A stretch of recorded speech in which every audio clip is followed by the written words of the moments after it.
Alderman Holmes. Here. Alderman Tindem. Here. Alderman Grover. Here. Alderman Rainey. Here. Alderman Burris. Alderman Braithwaite. Here. Alderman Nguyen. Here. Alderman Wilson. Here. 8-0. We have a quorum, and Alderman Fisk is here. It's 9-0, so I'll answer here for her. First item on the agenda is the mayor's public announcements and proclamations, and I have a National Hispanic Heritage Month, September 15th through October 15th, 2014, proclamation. Whereas the observance of National Hispanic Heritage Month started in 1968 as Hispanic Heritage Week under President Lyndon Johnson and expanded by President Ronald Reagan in 1988 to cover a 30-day period starting on September 15th and ending on October 15th. Whereas Hispanics, a legacy of history, a present of action, and a future of success, is this theme for National Hispanic Heritage Month 2014, which shall be celebrated with a kickoff event co-sponsored by the City of Evanston, made possible by the coordinated efforts of local Latinos, businesses, community organizations, and educational institutions. And whereas during National Hispanic Heritage Month, recognition is given to the millions of Hispanic Latino Americans whose love of family, hard work, and community have helped them unite as a people and sustain as a nation. Whereas it is important to celebrate the histories, cultures, and contributions of Latin Americans and immigrants whose ancestors came from Spain, Mexico, the Caribbean, and Central and South America, and the contributions made by dedicated individuals in helping to preserve the tangible aspects of the heritage that has shaped Hispanics as a people. And now, therefore, I, Elizabeth Tisdall, Mayor of the City of Evanston, Illinois, do hereby proclaim September 20th, 2014, the first Saturday of National Hispanic Heritage Month, as the official designated day for the City of Evanston's annual Hispanic Heritage Month kickoff celebration, and call upon the people of Evanston to join together in recognizing and participating in this special observance. And would Elena and company please come and accept the proclamation?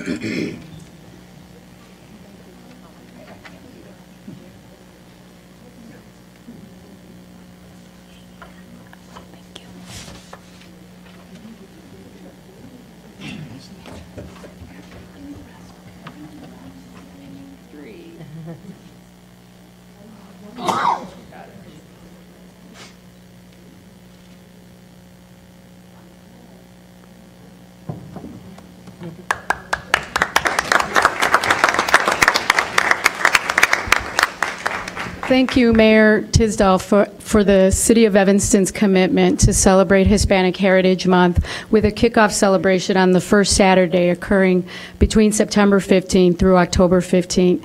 This year's event is scheduled for Saturday, September 20th at the Robert Crown Center from 1 p.m. to 4 p.m. Please plan to join us on this day. We ask everybody that's here to come on out and celebrate our culture with us.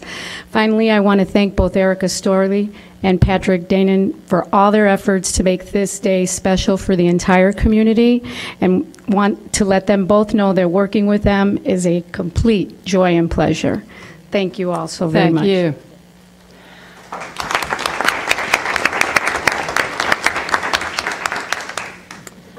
Next is Frances E. Willard's 175th anniversaries. Whereas it is important to celebrate the role of history in our lives and the contributions made by exceptional individuals in helping to shape and preserve the tangible aspects of the heritage that has shaped us as a people. And whereas this being the year of the 175th anniversary of Frances Willard's birth, a woman who thrust Evanston into the national and world spotlight during her lifetime, and who is one of the most prominent figures in women's history with a legacy embraced by Evanston. And whereas Frances Willard, also having been one of the most prominent social reformers of the late 19th century, and whose ideas of social justice and activism are still present and represented in Evanston. Whereas Frances Willard was a leading activist addressing women's suffrage, women's economic and religious rights, temperance, prison reforms, education reforms, and labor reforms. And whereas this being Frances Willard's 175th birthday, and Willard House being Evanston's first building designated as a National Historic Landmark in 1965, and the first National Historic Landmark of a house dedicated to the life's work of a woman. And now, therefore, I, Elizabeth B. Tisdall, Mayor of the City of Evanston, do proclaim September 2014 as Frances E. Willard Month, and call upon the people of Evanston to join their fellow citizens across the United States in recognizing and participating in this special observance. And would all the Frances Willard folks who are here please come forward.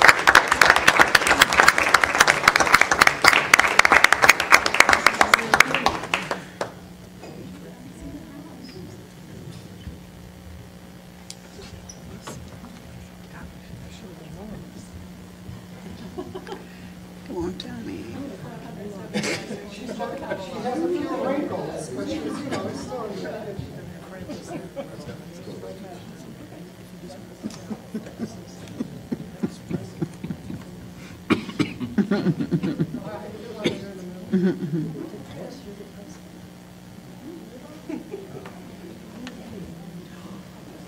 right, ready?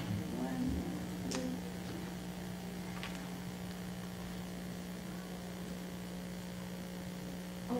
Hang on, it looks like the cap's on. Caps on.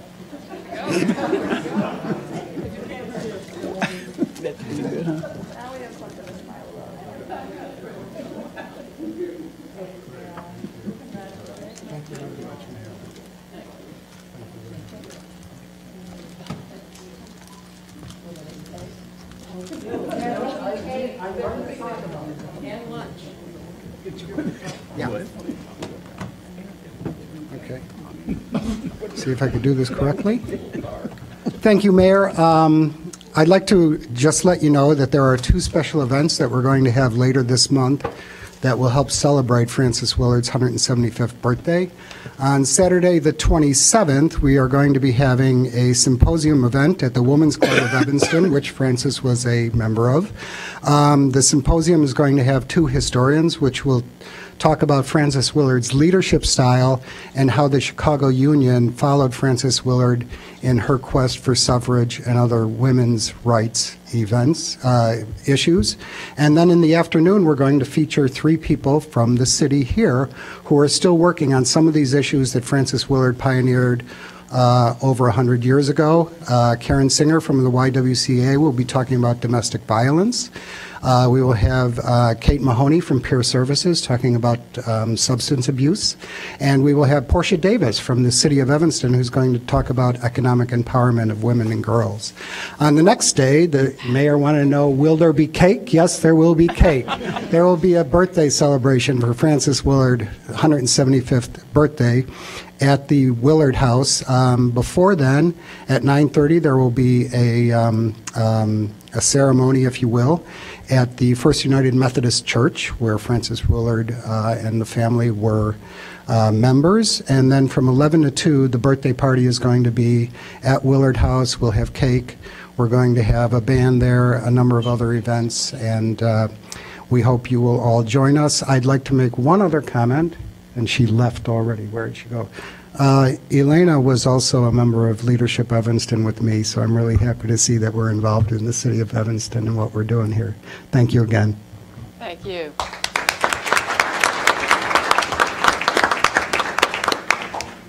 All right, next is what is very near and dear to me. We had 500 jobs for the Mayor's Summer Youth Employment this year. We've started with 160 when I began as mayor, and we're up to 500. And it's because we have such wonderful young people who develop a great reputation as good workers that we are able to increase the number every year.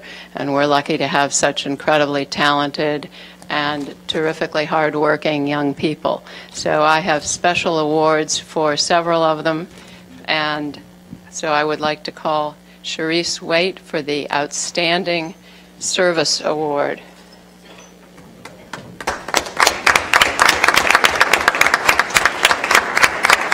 Sharice, just wait here, wait for pictures. You're all going to be famous. Next, Brandy, her mother is here, and her father to accept this award. And Brandy could not be here tonight, but she is going to the University of Iowa.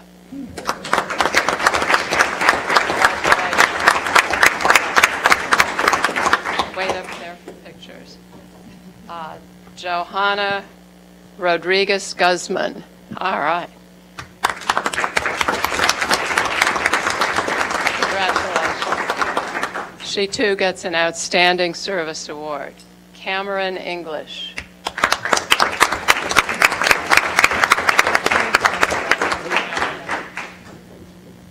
Isaiah Braithwaite.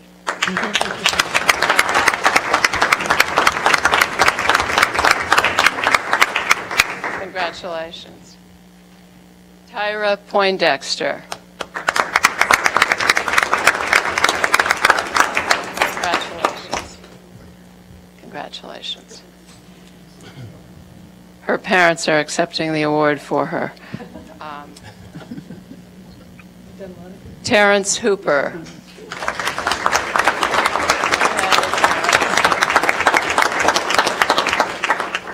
Wait for pictures. Jeremiah Brooks.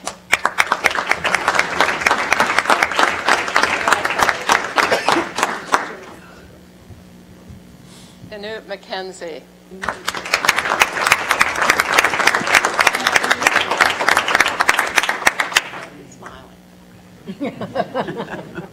And most improved, Sam Jackson.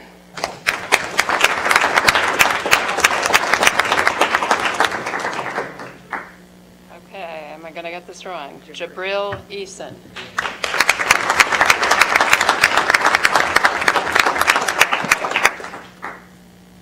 All right, now can we fit them in with the cameras?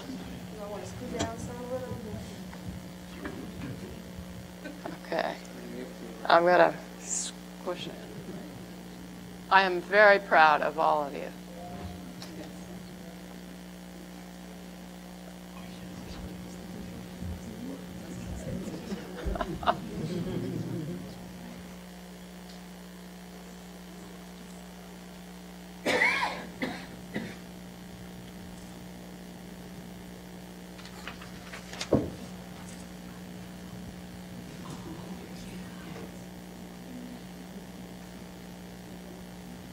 Okay, can I mess it up now and have all the families come up and try to fit in one huge picture?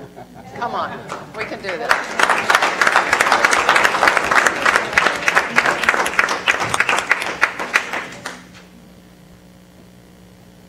Just anybody tall go behind. Come in here. You can stand in front of me. I'm taller than you are. We got this. All right.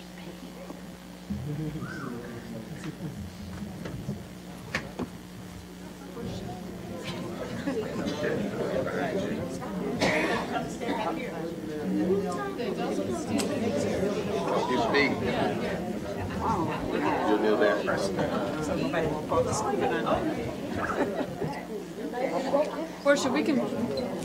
Yeah, the first row. You want the peers to go to the back so then the come in. The mayor and then it looks like a. Oh, Yeah, you all come stand back here. Come stand back here.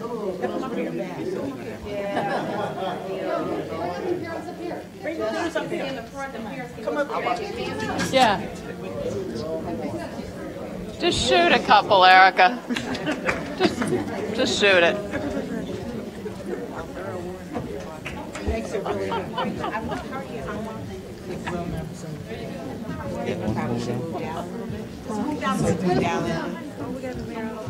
I'm just fine. You're the important people in this photo.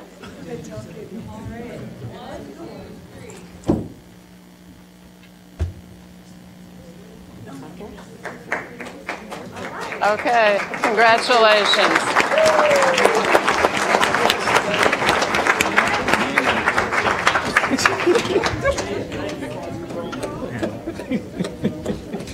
Congratulations. Keep going. Thank you.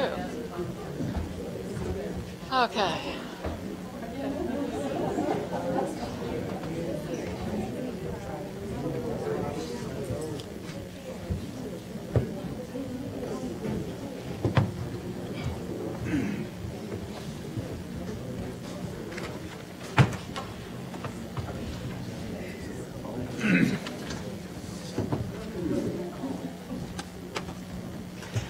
I have one other announcement. I would like to congratulate the Evanston Township High School Boosters Association.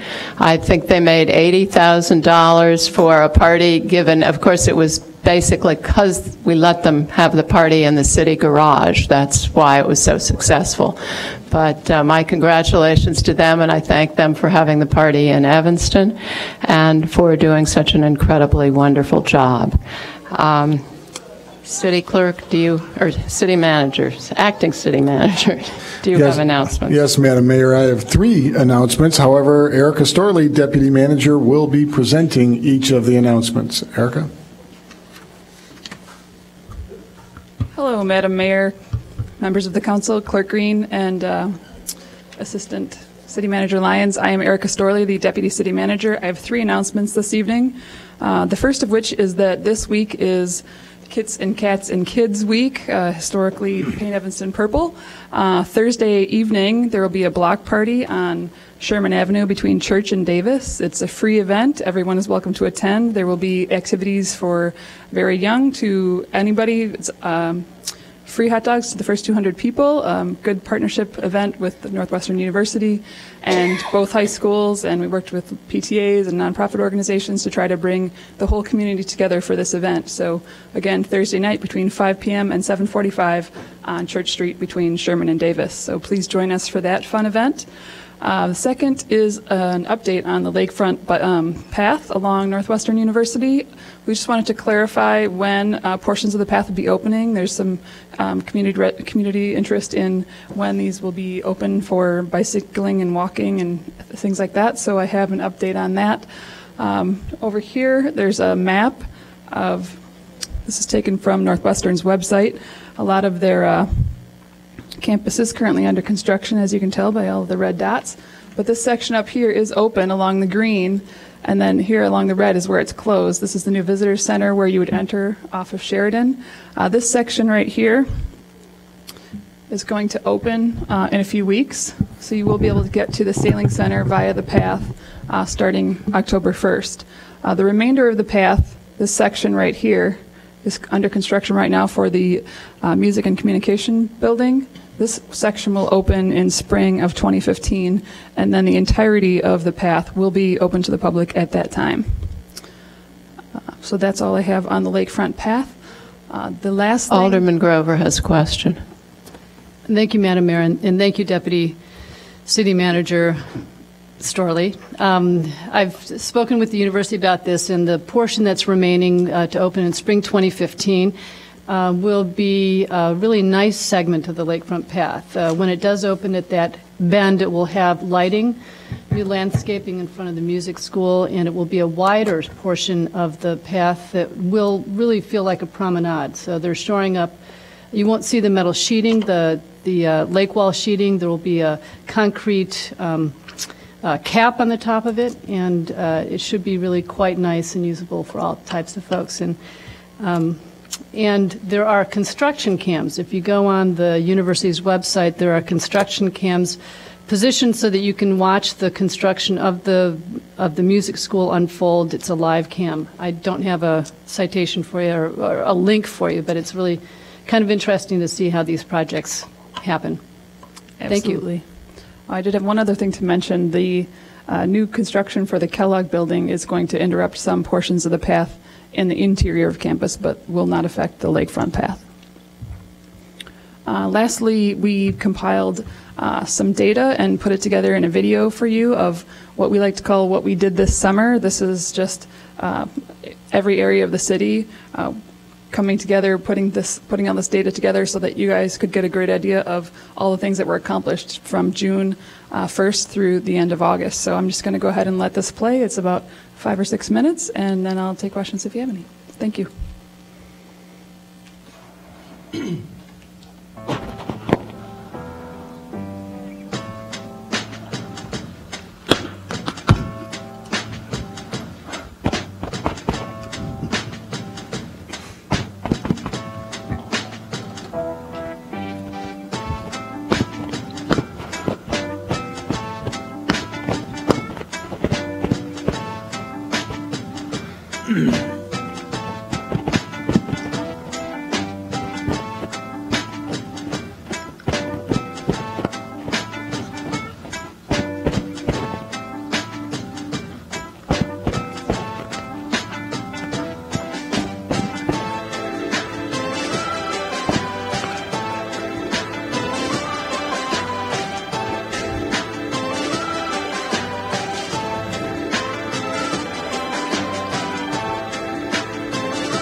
Thank you, Erica. And that is all our announcements. It is 7 p.m. Thank you. City Clerk, do you have communications for us? Yes, just a reminder that early voting is coming up soon. Those dates, times, and places are on the city website under the government and clerk's office. You can go in there and you'll also find out the times for registration and voting, grace periods and all. So if you need any information, look on the clerk's website. You can get all the information for the early voting and the voting for November 4th. That's all for tonight, Mayor. Thank you. Next is citizen comment. I'm going to call the first four speakers, and you each have 3 minutes. Please give your name and address. First is, turn out the lights on. Thank you. You do not have to speak in the dark. The first is Junad Risky, then Glenn. I think he left because he was going to speak about Francis Willard, and I think he did. Stuart Updike, and Junad Risky again. Get my time in before it's changed. Okay. You know, I may have missed the forest for the trees on this northwestern bike path. I did finally get the city documents were given to me that signed the agreement, and I was pretty interested. After I read it, I realized something about the issue of transparency and what's been going on here. In reviewing the documents, I noticed the city got $250,000 for the bike path, which will be paid over time. So that was one of the payments the city got, and I wondered where that money went. It really doesn't say where, but that we can talk about it maybe at the budget hearing. But also in there was something interesting. The city's also getting paid $173,000, basically. I mean, $73,000 for the removal of over 275 trees were cut down, basically, to do this bike path. And I saw there was an interesting clause in here that I read, and in the contract it said that the city was going to basically, if there was a potential lawsuit coming up out of the violation of the ordinance, essentially, for the trees and shrubs, the city would be held harmless and Northwestern would have to defend it. As basically the way I was reading that for the 275 trees that were taken down. And I realized many of these might have been very tiny trees, of course, but I saw major trees the day that I drove by there, and they were cutting them down on our city park. And I realized something in all this that I may have missed, and that is, why were those trees taken down and why are so many taken down? And I may not, and as I looked at these documents and looked more, was it really for the bike path or was it for views from the building? It's not really clear to me as I look at that, but there does seem to be some interesting issues there. But when the council approved it, and I was there that night, nobody said anything. Nothing may have been even in the packet. So here again, the issue of transparency, what we're doing here, we basically got $500,000, it looks like, but did the public know why we got it and how we got it and what was behind all this? And the bike path appears to have been returned, which was one of my major concerns, by the way. But here again, we have the same kind of issue with maybe how we're doing business, the transparency of what we did, similar to Harley Clark, and then this patio recently. So there are some issues. Thank you. Thank you.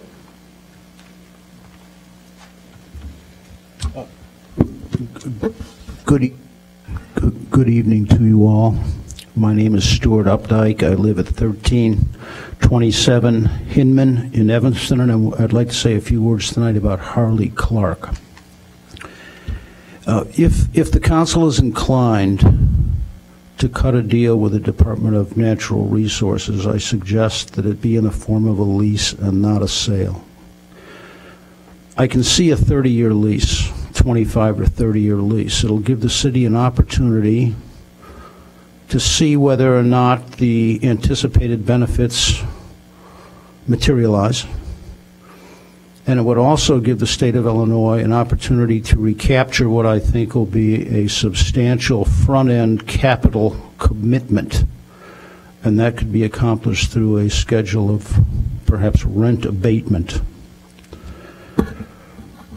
But a sale rather than a lease, if it in fact is sold, it's pretty much game over, and we've got to keep our fingers crossed and hope that the many promises that have been made by Mr. Smith and others on behalf of the Department of Natural Resources are kept.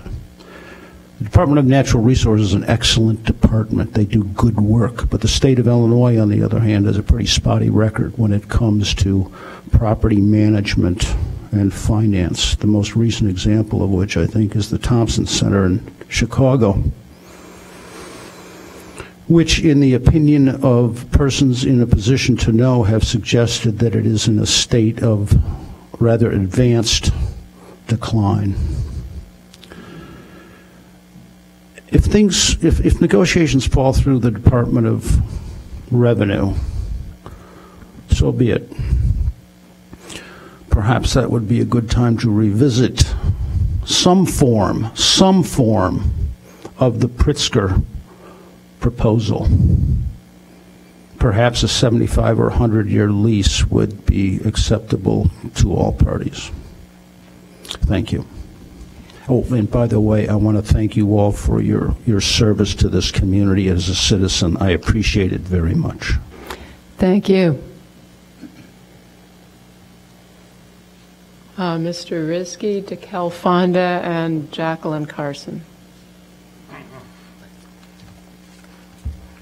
As I said, I'm trying to take advantage of this because they're about to change it. But at the last Administrative and Public Works meetings, I questioned the city's building of a patio using city workers on Howard Street. At that time, Alderman Rainey questioned my mental state. Frankly, over the years here, the council's been complaining about citizens' lack of civility, and when we come to this podium and speak, and the behavior. But as a citizen, should we be criticized and attacked, basically not dealt with the issues, but are basically attacked personally like that? Frankly, I don't want to get off the issue, though, because the issue is what is going on in Howard Street that interests me more, and the economic development mess on Howard Street. When all this started, I remember that basically the city went after the small black churches on Howard Street with zoning or ordinances against them, basically. Most of these churches were owned by black residents, I believe, or black citizens used them. Also, the city was complaining about nail businesses and things here again, which are mostly owned by black citizens, I believe, that lived in Evanston or somewhere else. As I walked down Howard Street recently, I noticed that small Haitian bakery was shut down and out of business. While I may not know the cause of this, I suspect that business did not get any money from the city. Basically, like the other 2 or 3 businesses down there, basically a bar and another bar and restaurant. And it's funny that we talk about Frances Willard tonight, when I'm sure she wouldn't have approved of the city giving probably close to $1 million away to bars, basically, and restaurants that serve alcohol. I think she would probably turn over in her grave for that. But I felt a certain amount of disgust for what I call what's going on here, because the people that put all their life savings into these small businesses and things are basically get no support from the city, and the city basically funds businesses on Howard Street that basically are become city businesses in a way. And it appears to me this pattern of misuse of funds is fairly relevant, quite prevalent here. To me, this is really outrageous as a taxpayer. And finally, there was a statement made by the alderman that I was the only citizen talking about these issues. Well, there's an editorial in the Evanston Roundtable talking about these issues. And in Evanston Now, Bill Smith put an editorial about the patio. So the press is talking about this quite a bit, and I suspect other citizens are too. So frankly, when we use public funds for what I would almost call private use, then it becomes a very interesting issue. Thank you. Thank you. Good evening, Madam Mayor, council members, and City Clerk Green and Assistant City Manager Lyons. I'm DeKalb Fonda, and I actually come tonight in my role as a psychotherapist in private practice here in Evanston, and I came to thank all of you, as well as Suzette Robinson, for, if you remember about a year ago, I came with the director of the Northwest Center Against Sexual Assault out of Arlington Heights. And we came because 2 years ago, the only center in the area, which was in Rogers Park, offering free services, counseling and advocacy services for victims of sexual assault, closed down. And at that time, a couple of my colleagues and I went in search of another center that would come to Evanston, because in talking with the police department and others, as well as those of us who are therapists doing trauma work, we knew we had no services for people with no resources to get them. So the Northwest Center Against Sexual Assault came to council and asked for space, actually, and you agreed to give Suzette Robinson approval to work with them. So they are now here. They've been here. Actually, Jackie Carson is here to tell you about what they are doing, but they're in the basement, thanks to you. And thank you, Alderwoman Grover, for being an advocate for us in the early stages of this process. They are here, and I'm anxious for you to hear about what they're doing. And I want to say that this, because of the service they provide, it is a program that, and I know that the board of this program wants to expand services in Evanston, and we know how much they're needed for children, for men, for women. So you'll hear more from Jackie, but I just want to thank you for making it possible for us to now have a satellite center for women, children, and men who need services here. Thanks. Thank you. Hello, everyone. I'm Jacqueline Carson, and I'm at 1127 Hull here in Evanston. I would like to thank all of you for the opportunity to speak tonight. I'm here not only as a resident, born and raised, but I am here also as a person working alongside you, trying to improve the community as a whole.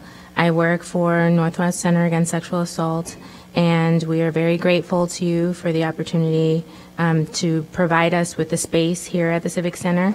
And I'd like to take a moment to tell you a little bit about the agency. Northwest CASA is the only full-service agency that provides free services to survivors of sexual assault and their loved ones. Some of the services offered are medical and legal advocacy, crisis intervention, counseling services, prevention and community education programs, including the Clothesline Project, in which T-shirts made by those affected by sexual assault, sexual violence are displayed. Northwest CASA receives funding from Victims of Crime Act, Crime Victims Fund, Illinois Coalition Against Sexual Assault, United Way, municipalities, townships, and mental health boards. Our providers are master's level trauma-trained counselors and therapists, several of which are bilingual, myself included. We provide services for children as young as 3 through adulthood. I would also like to take the opportunity to mention our first annual Walk a Mile in Her Shoes event, sponsored by Northwest CASA. Walk a Mile in Her Shoes is to raise awareness and support millions of women who are subjected to sexual acts of violence every year. This fundraiser will help provide support for those who have been affected by sexual abuse or assault. The walk is for men to literally walk in heels, to understand the vulnerabilities of women. Women and children are welcome to participate as well. The event will take place October 5th, 11 a.m. at Centennial Park in Evanston, and we invite you all to join us, even in heels, like. We're very fortunate to be able to provide the community and surrounding areas with the services, and we greatly appreciate the support of the City of Evanston. Thank you for your time and the opportunity for me to introduce myself and to speak on behalf of Northwest CASA. Thank you. Thank you very much. City Manager, special orders of business. Yes, Madam Mayor, we have 4 special orders of business this evening. The first is a presentation by Director Suzette Robinson on the Fountain Square renovation project, which is in the planning stages. Director Robinson. Good evening, Madam Mayor, City Council, and Clerk Green. I'm Suzette Robinson, the Director of Public Works, and I'll be talking to you about the Fountain Square renovation project. This project was presented as a part of the 2014 CIP to do some planning. And as we started to work, we had an initial meeting with the mayor and Alderman Fisk. And the mayor suggested that perhaps we needed to come back and talk to you all about the project to get some more direction as it relates to scope and potential funding. So I'm going to be talking about, I'm going to give you a little information on the background, the condition, the proposed project, the schedule, and the fall visioning project that we're proposing to do this fall. So as far as the site background, as you know, Fountain Square has been the center of downtown since 1854. It was dedicated and named Fountain Square in 1876. It was the original City Hall site. It was designated as a war memorial in 1949, and the current fountain was constructed during the bicentennial in 1976. Some of the ceremonial significance, it houses, or it's the Memorial Day service is offered here, as well as the Veterans Day service. And we provided you photographs of both events. The location is also used as a public square for celebrations, the tree lighting ceremony, for festivals. That's the Fountain Square Arts Festival. For public forum, we get permits a year where people want to come out, kind of like it's like a speakers area, where people want to raise issues, and then it's used as a casual plaza for recreation. There are people sitting, eating their lunch, and just a gathering spot. So the current site conditions, you know, part of the reason why we're doing this project, the main reason, is the failing infrastructure. We have the basins and walls that are leaking, poor drainage, the pump system is failing, we have the lighting is inoperable, the seating and pavement areas are deteriorated, and it is the highest maintenance requirements are for this fountain compared to all the other fountains that we have to maintain.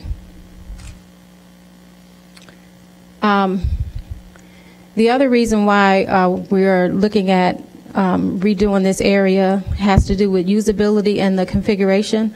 One of the things, the issues that were raised by the veterans organizations in particular, is that the fountain is not accessible, completely accessible, ADA accessible, so we would like to address that issue. They also had some concerns about the separation of ceremonial and casual activities, and what I mean by that is the war memorial and some of the casual activities that happen in conjunction to that space. We just want to make sure from the veterans' perspective that it's done in a respectful manner, and they raise that as a concern. The pedestrian flow, right now, if you ever tried to walk from the Davis Street side at Orrington, you're not really sure. You kind of wander and meander.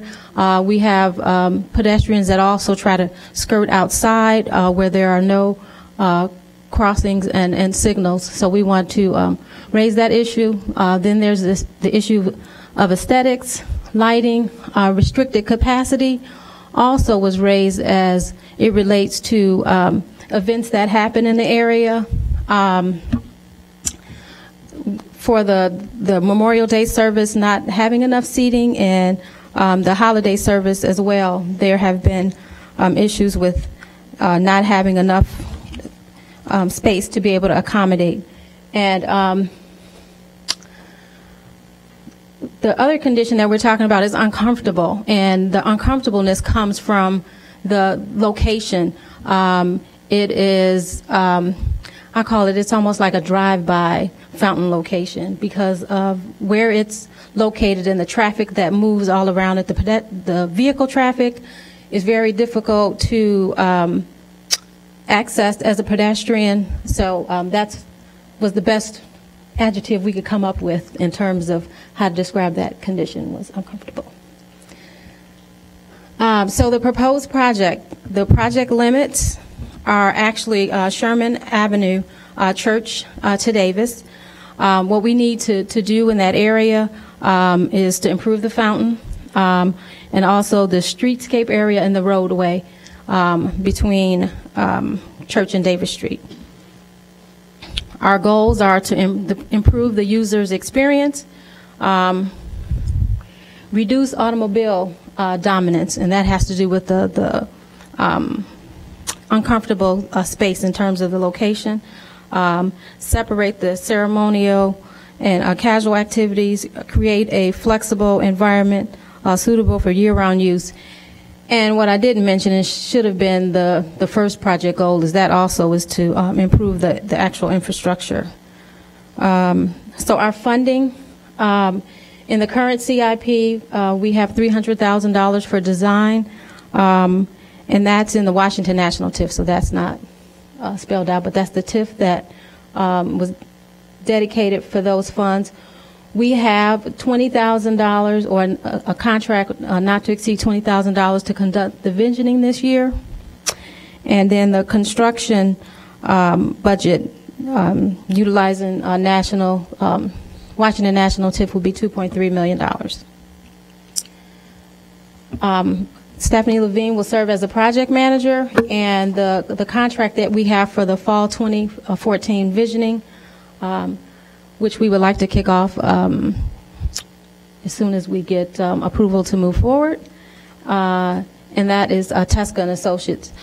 So what we did was, for the visioning, we wanted to have local people that knew Evanston, companies that knew Evanston, so we actually invited Evanston-only businesses to submit a proposal for the visioning process.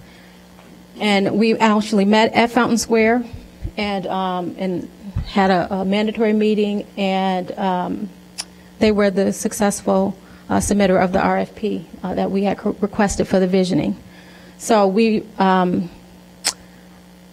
the visioning process, we will issue an RFP for design, which we would do in 2015, and then we're looking at construction in 2016.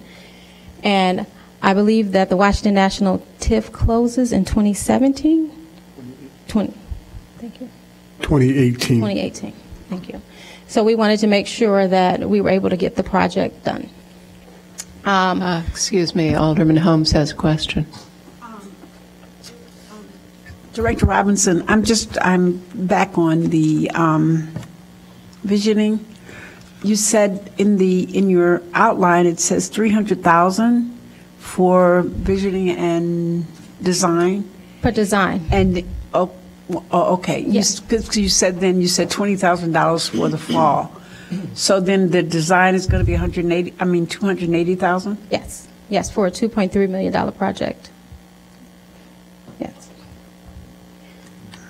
So that's our budget. When we put the RFP together, as we identify the scope, that's what we have budgeted, but we don't know what the proposals will come back at. Alderman Grover. May I wait until Director Robinson is finished with her presentation? Sure. Thank you. So to describe to you more about what we envision for the fall visioning, we are seeking to engage the public to develop 3 concepts of the space. We plan to consult further with the veterans group, the downtown businesses, residents, and other users. We want to conduct a 3 to 5 day street closure in October to construct these visioning activities. We're proposing a red carpet fashion show using the businesses in the downtown area, as well as the residents of Evanston who would, I guess, wear the fashions of the businesses in the area. Coloring contest, our restaurant sampling, expanded seating and bike parking areas. And part of having the space closed, we're going to have large boards where people can come and either write or draw what they would like to see in the space.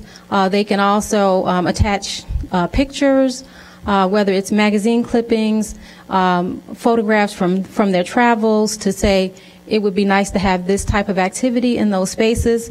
So we envision a very interactive and a creative process once all of the boards and ideas and people have ways of submitting their ideas electronically too, not just in person.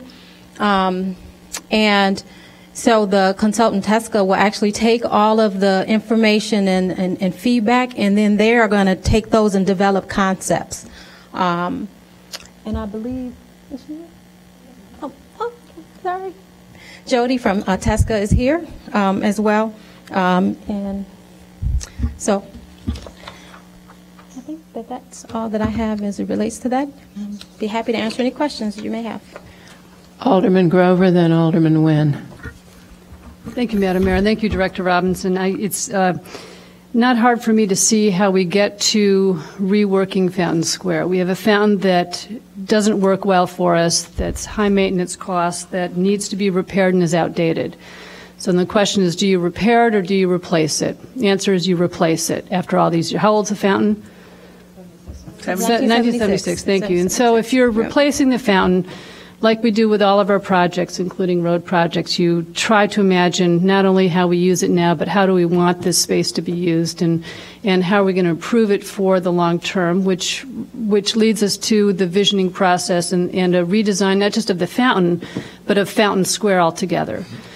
And then it got me thinking, do we have in Evanston and maybe the question isn't for you, but rather for the residents sitting up here with me, is do we have a signature place in our downtown in Evanston that invites people to gather and commune, and that is attractive to children, because if children are there, then everyone is comfortable there. Do we have a place like that in downtown Evanston? We have sidewalk cafes. We've got the plaza at the Chase Bank. We have some smaller plazas tucked away here and there. But do we have a signature place in our downtown? I'm trying to think of, because I'm thinking that's the role then that Fountain Square could play if it's done in a way that the residents and the community want and will use it. So, just a question. This is a long process. Alderman Nguyen. Hi, Suzette, Director Robinson. I had a couple questions. One was, over the years, we did a charrette, I think, of ideas for the Fountain Square. I believe we did. Okay. Yes, right. In 2000, she said in 2000. Okay. Yeah. And is it possible to for us to see that, or would that be usable in some of this visioning process to show people what people came up with a few years ago? Oh yes, absolutely, absolutely. Okay. We'll make sure that we display that as a part of the process. And then I have two other questions also. One, how much money is left? Are we projecting to be left in the TIF? I believe I can handle that one, Madam Mayor. Go right ahead. At the present time, the TIF, this is still probably our strongest TIF, and as of July 31st, it had just over $6 million in reserves. That's mainly because we have several economic development projects that we would budget for that have not fired off for private development projects. So just a clarification to the proposal, the $2.3 million is just in the capital improvements plan. It is not a budget that's been approved by council as of this date, so it is something that would come up in your 2015 or 2016 budget, depending on the timing of all of the visioning. But at the present time, this TIF still pays off the debt service for the Sherman Garage. It appears to be stable. We got more stable news just in June this year, so it has maintained its very strong property value through the triennial reassessment, which is very good news. So we would anticipate it being able to support the debt, and that amount in the bank would be available for future projects. The $6 million? Yes. Right.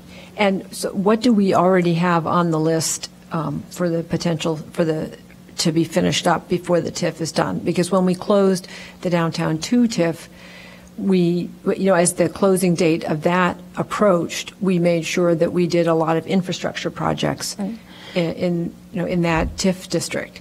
So from an infrastructure perspective, what we have besides Fountain Square and Sherman Avenue, we also have Orrington to redo that streetscape, the water main, and the road. So those are the last two infrastructure projects that, given the economic development needs, and that was kind of the balance that we had for infrastructure.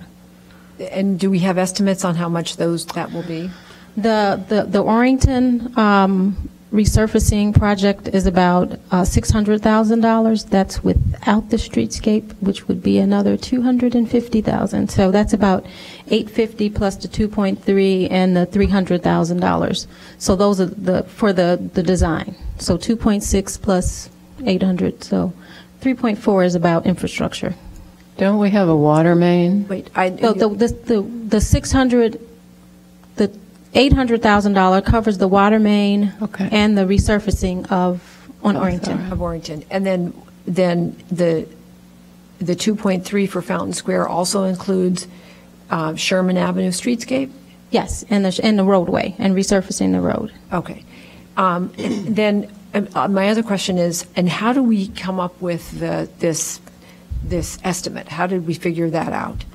The $2.3 million was the number that I was given in terms of this is how much you have left for infrastructure. Oh, so it came the other direction. Yes, so absolutely. It's not from the design forward. It's from here's the amount of money you have that might be available to be spent. That's correct. Okay. And then my final issue is whatever we decide to create there, that we be really mindful of maintenance costs going forward into the future, because that has tripped us up on a number of projects. Not recently, but it is important to keep in mind. Okay, we'll do it. Thank you. Alderman Fisk. Thank you, Madam Mayor, and thank you, Suzette. Alderman Nguyen, maintenance costs for new fountains is incredibly simplified over the systems that we've used before, as far as I understand. Jody's nodding her head. So that's a good thing. We first brought this up as a possibility of a Evanston 150 project. In keeping with our historic anniversaries, this seemed like the time to be doing this and create a real sense of place and a sense of community, a gathering place and a sense of community involvement and engagement. It is the center of downtown. It really will define us. Water obviously connects with council goals and projects that we've been working on. And I think it's a really wonderful way to get the community to engage. I mean, this little tiny space is going to be our Millennium Park, as it were. But there's a wonderful chance to combine the arts, engagement, downtown development, and a conversation that we haven't had in Evanston for probably 40 years in how we want our downtown to work. And I think it's with a sense of pride that we will all be able to point to not only the process, but also how much the community will be excited about working on it. Jody, I don't know whether you want to come up and say hi and talk a little bit about the work that you've done in other communities, and I think that might be helpful for the rest of the council to hear. Thank you very much. Good evening, everyone. My name is Jody Mariano. I'm a principal landscape architect with Tesca Associates, and we are based here in Evanston for almost 40 years. We are community planners and landscape architects. We've worked on a lot of the streetscapes here in downtown, beginning with the streetscape development in the 90s, and then since then have continued working with the city and with private development community on other streetscapes that have been reconstructed since the construction originally in the 90s. So we were involved with Sherman Plaza, with Maple Avenue streetscape, the Chicago Avenue corridor. We've done work on Northwestern's campus. But core to all of the work that we do in the public right-of-way, such as this one, is engaging the public to find out what the public would like to see. If you look at Tesca's projects, there isn't anything similar between them because we believe that they should all be the outgrowth of what the community would like to see there. So we've done a lot of work recently along the North Shore. We've also done work in the south suburbs recently that carries us sometimes to places far away like Canton, Illinois and Greensboro. But really what we do is we design engaging activities using high quality graphics and fun activities. We believe that planning is fun, and when we're talking about outdoor spaces where people tend to gather, there generates a lot of excitement. And so we will take the input that we receive and we find patterns and threads that we can tie together to generate concepts. So the outcome of this assignment would be to generate conceptual level documents that would be supported by some 3D visualization techniques. And we aren't going to be putting costs to them as yet. They would just be ideas that really is a reflection of what we hear from the community. So that's sort of in a nutshell what we're planning to do for you. We're thrilled to be working on this. We know and love the city of Evanston, and if there's any questions, I'm happy to take them. Alderman Burris. Actually, it's for Suzette. Ah, there you are. Thank you. And Alderman Nguyen, you took a bunch of my questions, so thank you, around the maintenance cost. Clearly, we need to do something a little bit different. And the question about the scope of the project, I think it would be helpful when we're talking about the 2.3 million. My first reaction was, where did that number come from if we haven't even done a design yet? So it seems like an arbitrary number, like you get this, so figure it out. But then when you start talking about the road resurfacing, and we're going to do something from, Davis to Church along Sherman and Streetscape, I think it's helpful to divide those things out. And because the perception that we're going to spend $2.6 million for a very small area, Fountain Square area, looks financially irresponsible for this council. And so I understand that it's going to be the road research, so then the 2.3 makes more sense. But to bundle it all together, it just doesn't make a whole lot of sense, particularly since we don't know what the design, we haven't even started talking about what that would look like. So I just find that's extremely important to do. Then, has there been consideration around private fundraising for this effort? Obviously, the Arrington Lagoon, we received funding to help redo that. And since this is such a iconic place for Evanstonians, that it seems like this is a prime opportunity to raise private dollars for such an endeavor. And has that been discussed at this point? We've had some very preliminary discussions with Tesco and with Alderman Fisk and the mayor about that, based on once we work through the design and the community's desire, once we have an engineer's estimate based on that, then we would look at whether additional fundraising would be needed to support whatever the community came up with. The as I indicated, the 2.3 million was really, this is kind of the money that we have dedicated from an infrastructure standpoint. But those are very different things, and I guess that's where I get really concerned. If for infrastructure, fine, I understand that, but let's not say it's the Fountain Square project. That's not accurate, and it really does make it look like we're wasting money. When we're not, we don't know, but how much would that roadway be, and really itemizing that out. So how much will be available to really spend on Fountain Square? This just harkens back to me when the press and everyone was all over us about the $1 million bathroom, which that wasn't the case. There were all sorts of there was a roadway and we were doing infrastructure improvements.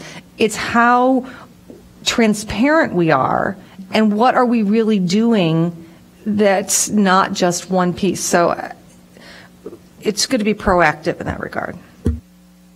Okay, we'll do it. Thank you. Alderman Tandem.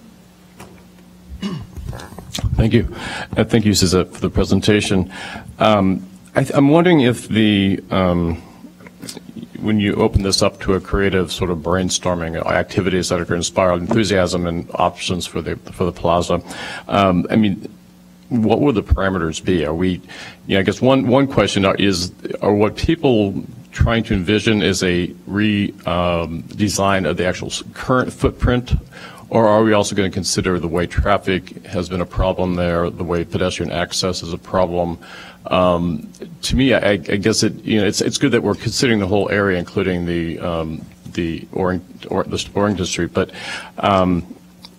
I guess before we start attracting more people to the square, we need to make sure that we're accommodating them and getting there safely. And I think there is an opportunity to consider the routing of traffic, because we've talked for many years about Orrington and all that kind of stuff. So I think it's a big project. I think it can all work together. I think that's a good idea. So I appreciate, the broader thinking. But I'm just wondering what the expectations of what limitations, if any, would be placed on the actual sort of brainstorming and creative process and creative input from the community. Would they be envisioning a greater area or just sort of activities or the visual for Fountain Square? Well, we're looking at the potential usable space is that entire area, which is why we're closing off the area. We're closing off the area. We're also going to do traffic counts and everything else to see, if this space was, the entire space was closed off to traffic. I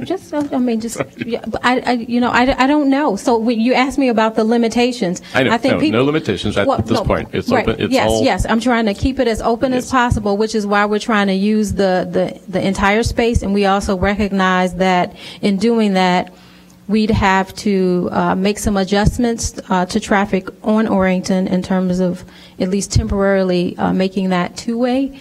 Instead of sending the traffic down to Chicago Avenue. So even if during this 3 to 5 day visioning process that we hold. And I think the other issue is that it butts up against the building that now displays, as far as last time I was there, the World of Beer signs, which I think is an inappropriate backdrop for a community square, especially one honoring our veterans. So I think it'd be very imperative to even think of that in terms of traffic and the separation from that commercial district being as really the backdrop. So I think we've got a big job, but I think it's an exciting one. So thank you for bringing it forward. Thank you, Alderman Holmes. I want to sort of get to the question that Alderman Grover proposed in terms of, do we have a space down there? And so thank you, Alderman Nguyen, for remembering that we've done this before. And when we, I usually try to stay in my lane, and I hope I'm going to get this correct, but I think that the whole idea, there was the whole idea of purchasing that building, what I always called the Rothschild building. I don't remember what it's called now. But that was going to be a part of it, and there was this really big plan. So all of that was sort of done before, so yes, that was, and it was decided, if I remember correctly, by the citizens that that is our space downtown. So there's no question that we have a space. Now, how a place and space in the downtown area, so that's been done. And in fact, the sculpture, Alderman Rainey, Alderman Nguyen, well, you too, Mayor Tisdall, you know, the big red thing? That was, I can't remember the name of it. Ed Sherman. Yeah, Ed Sherman. That was a sort of like a part of it. And so we sort of walked this walk, you know, before. And I think we even had a place on Arlington, if I remember correctly, where we all went and posted our little thoughts and things about what it should be. And so I just want us to be real cautious about that, because then when it doesn't turn out to be what we thought it was going to be before, then we can also have then a sort of a backlash in terms of citizen engagement. So that is a real, you know, real issue. So I just want to remind us sometimes when we do things that we have to remember what we did before. So thank you for remembering that. Thank you. Alderman Wilson. Thank you. And based on the description, is this going to include or exclude the triangle of space just south of the actual fountain? The description made it sound like we were going to exclude that. We're excluding it from the closure area, but it's included as a part of the visioning The overall, process. I just wanted to make sure that that was part of the overall project. Thank you. Thank you. Alderman Grover. Okay. All right. At one point during the meeting there were fountains going all the way around the block. Yes. Has that been forgotten, or we're not doing that anymore? The scope has been is confined to the individual areas, and in light of the Alderman Nguyen's comment about the maintenance issue, I think we'll take all of that into account as we move forward. Thank you very much. Alderman Grover. I'm sorry, Alderman Grover. Yes, I did remember, Madam Mayor. So a couple of business owners on Orrington have suggested to me that we test the idea of making Orrington between Church and Davis two-way for that one block permanently, and this would be a really good way to test that and to see how it works and to see how the flow works. And do you want to say anything? Do you have your light on for anything more? Okay. Marty. I would just like to note that we will get the 2000 study and get that back out to the council. The key date for this is the closing of the TIF, as has been pointed out by several members of the council, that we wish to be done the summer of 2018 so that we are not in the scramble in the fall of 2018 to finish off infrastructure projects. So time is marching forward, but we still have that much time to develop the plan that you would like to see and also to continue to refine the available resources. Thank you. Thank you, Director Robinson. Okay. Moving right along. Our next, Suzette gets to stay up at the podium. We have a discussion on solid waste. It seems like time has gone very quickly on this topic. She will be presenting just a summary of where we are at, and it is almost time for a look at our solid waste operations vis-a-vis who will be our provider going forward, how will we provide. That contract has went by very quickly. Ms. Robinson. Yes. Good evening again. We're going to be talking about the solid waste report. And I just want to point out that I had to have a picture of waste. That is the way our alleys used to be. If you recall, that was the special project, special pickup scenario from maybe 6 or 7 years ago. So they look much better than that now.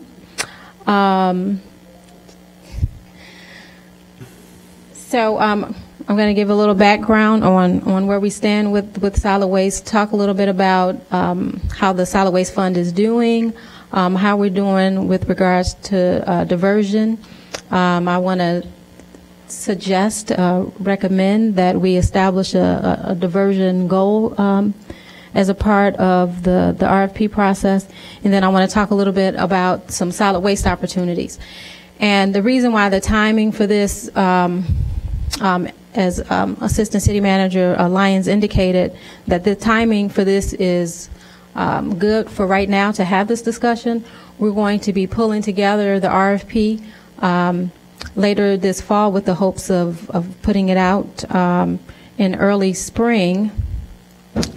winter, because our existing contracts actually expire unless we chose to extend them. They all have extensions. That's the commercial franchise, the residential refuse, and condominium refuge all expire October 31st, 2015.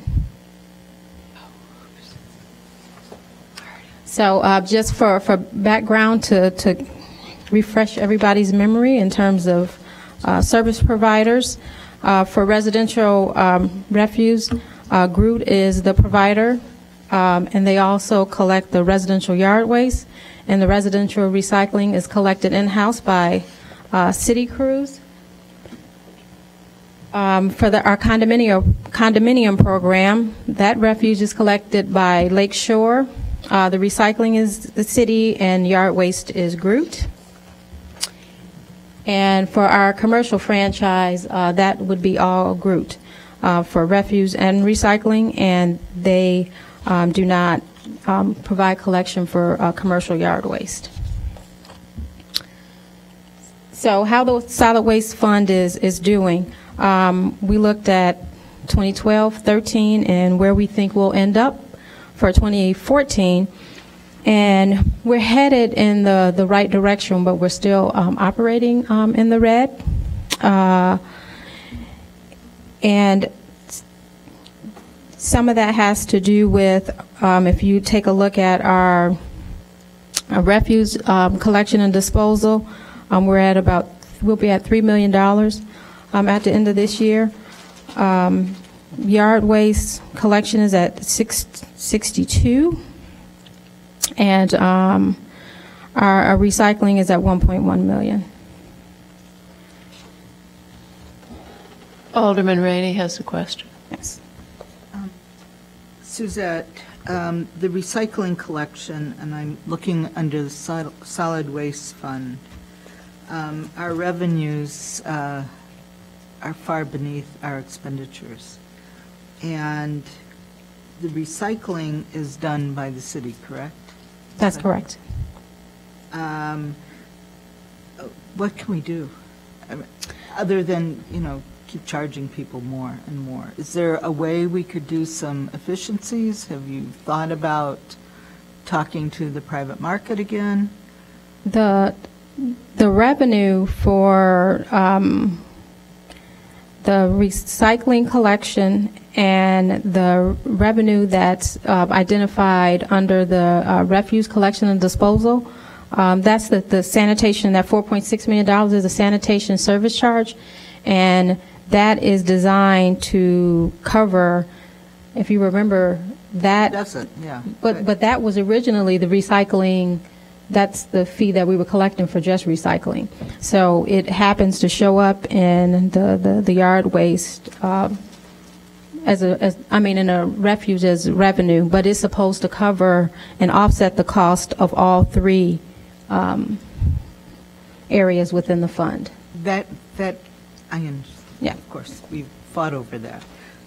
What I'm concerned about is the fact that recycling, standing alone, looks just terrible.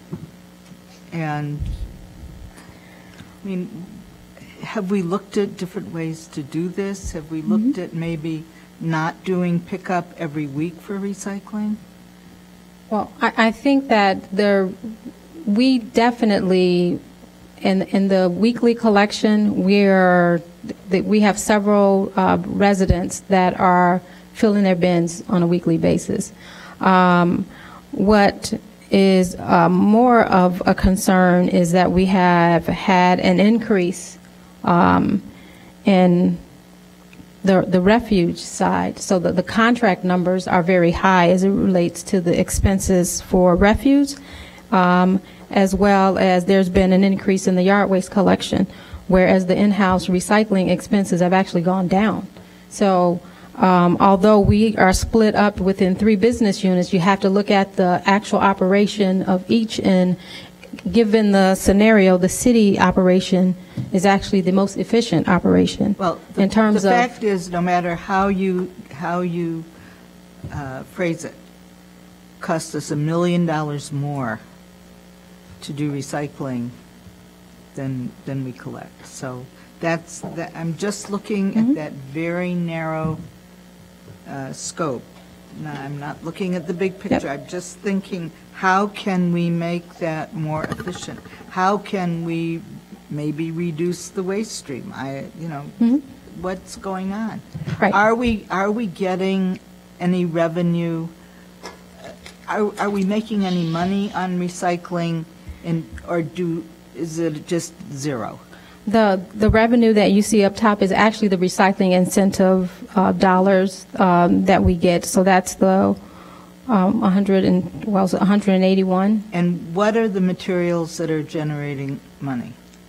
Paper, for sure. Any metal is a higher price commodity. Unfortunately, plastic we don't get a tremendous amount of money for, but that makes up a good percentage of the recycling stream. But paper is by far, in fact, that is the commodity that sets the overall pricing for how much we get for recycling. Have we ever done any enforcement for recycling? We have not. Our residential program is optional. We provide everybody with a recycling container, whether they want one or not, but whether they put anything in it is up to them. I know that when we first developed the program, we talked about recycling being mandatory after a certain length of time. Mm-hmm. Are there communities that have mandatory recycling?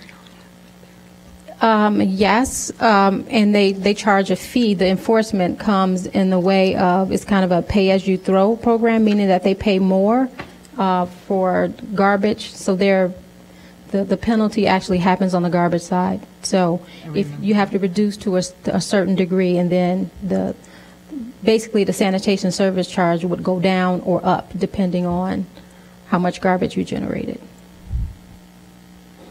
But I don't believe that there are any communities in Illinois that do that. I think Oak Park has had some discussions about that concept, but they have, much like what we have, is the different costs per size container. So if you have a smaller container, you pay less. Garbage container, that is. Thank you. Alderman Nguyen. I'm sorry, Suzette, go ahead. Oh, no, I was going to say, and later on, I am going to talk about some opportunities in terms of how we can get some efficiencies to the entire fund. And I'm sorry. Alderman Nguyen. Well, Suzette, I had some questions. I think I'm a little bit confused about the chart, because the top line is what we collect for everything, correct? That's correct. So the top line is what we collect for the recycling service and the yard waste service? Yes, that's the top line is the sanitation service charge. The definition of that service charge is to offset the cost of the entire solid waste fund. Right. So so for instance, in 2014, the $4.6 million is what we charge all of the residents for all of the services. And then the recycling collection revenue line is what we receive for selling the recycling items that we collect. And that's why that's going up and down. Okay. Right. And that's correct. And then the revenue for the yard waste is the stickers and the annual fee for the cart. Okay. So now the other thing that I'm thinking is not showing up here is if we didn't do recycling. I say, if we didn't do recycling, all of the recycling that the city collects would end up in our regular refuse stream, and we would be paying more for having that disposed of, correct? That's correct. So is that savings calculated here, demonstrated here somehow? Because no, but I can provide that information to you so that you can see the 7,000, the cost of the 7,000 plus recycling. I think that would be important to show, because then that might reduce the fund balance number to some extent, because every time one of us chooses or decides to put something in our recycling bin anywhere in the city, we are saving the city money because we're not putting it into the landfill pile. So, I think that's an important point to bring up in this. But I also would like to hear about some other ideas that we might have. I will say that my parents live in a community in New Jersey. My parents live in a community in New Jersey where you are ticketed if you recycle incorrectly. And they have clear glass, colored glass, and newspapers that go out on 3 different nights. And if you put any of those in your regular garbage, you're issued a ticket by the town they live in. So there are places that do that. And I also have, my sister lived in Seattle for a long time, and I have another good friend there. In Seattle, the city of Seattle weighs your garbage, your refuse, and you're charged by the weight there. So there are lots of other ways that communities enforce these rules. I don't know whether we would want to fine someone for putting brown glass in on the clear glass night, but it's tolerated in the community my parents live in, so, they're serious. Thank you. Alderman Burris? So, were you done, Alderman Nguyen? Yes, I want to hear about what the other ideas are that we have. Also, I did want to make one point, though, that newspaper recycling, paper recycling is one of the more volatile aspects of recycling. Correct. There have been times when the price for newspapers has just crashed over the last 10 or 15 years. So, that's obviously going to go up and down quite a bit. Yeah, but it's the office paper, believe it or not. It's that kind of. Not necessarily the newspaper, which is a lower quality paper grade. Well, and there's probably less and less office paper being recycled now. So that has to contribute to some of this. Okay, thank you. Alderman Burris? Yeah, I'm not sure if this is a question for you. It might be for Mr. Lyons. Since we made the change from the city workers collecting the refuse into them collecting the recycling, what has been the difference in our workman's comp claims? And it's something that we talked about, that there might be a huge savings there. And just anecdotally, it seems like we don't see them as much, but I may just be forgetting. Thank you. Alderman Burris, the claims have gone down, but as the council is aware, we're still working through a little bit of a backlog, so we've got some that are still from about 4 and 5 years ago. So we do anticipate future savings, and I'll let Director Robinson discuss it, but time off of work, lots of things that we're seeing now that aren't showing up yet in the insurance fund, we're seeing that right now. Yes, we have experienced a dramatic drop since we got out of the yard waste and the garbage collection business. The yard waste being the more labor intensive, that resulted in more of the workers' comp claims because of the physical nature of having to pick up the bags and not really knowing what's in the bag, because there are rocks and dirt, and if it's wet, it's a heavier scenario. So when you got this action going, and then all of a sudden you grab something and it's much too heavy, or much heavier than you anticipated, it's become. And I can say that 2 years ago. I have not seen, because I sign off on the incident reports that happen when an employee is injured, and we've had very few of them, and the employees were made aware of their costs for the first time. So as a part of this process, and they became very aware that when an employee actually had to go for a workers' comp claim because they were stung by a bee, they also got stung by the rest of the workers, razzing them about how come they had to go to, they were messing up the workers' comp claim numbers for solid waste. So that has been a nice addition to say that they're working smarter and safer, and they're much more aware of their surroundings. And yeah, I just think it's something important that we should talk about, that we think about these things and that our workers are partners with us in making it a safer environment, because it does cost us a lot of money if we don't. So thank you. Thank you, Alderman Fisk. Thank you, Madam Mayor. Suzette, could you just tell me a little bit more about the commercial franchise agreement we have with Groot? What businesses does that cover, and what is the cost per business? Is it by dumpster, or is it by just a flat fee to a particular address, or how does that work? no, it's by the size of the dumpster and the frequency that dumpster is collected. So there's a very large spreadsheet chart that identifies how much each individual business would take, because it's kind of like a menu of options for whether they select recycling. They'd have to pay a fee for that. All of the businesses, we have 5 exemptions. 5? We have 5 exemptions right now outside of the hospitals and university, which are exempt by ordinance. No, can you tell me why? Can you tell me why they're exempt, and if they weren't exempt, how much the revenue would increase? I can get that number back to you. I'm curious about but they that. were exempt at, there was a request that was made in City Council. By ordinance, they were exempt as a part of the ordinance. But I can give you the revenue. Yeah, I'd like to know who's exempt and what your estimate for the revenue would be if they were not. Absolutely. Thank you, Alderman Grover. When do I'm going to defer to Alderman Rainey first, if I may go after her. I'm sorry, I had you next. Okay, go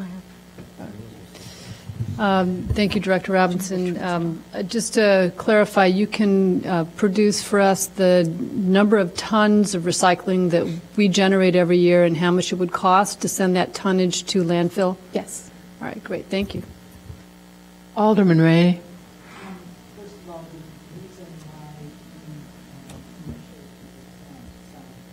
Is because they have national contracts, right? That's correct.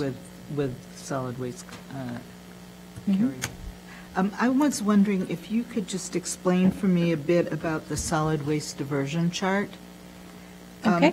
I'm looking, like, for example, just 2011, 64,237 tons of solid waste citywide.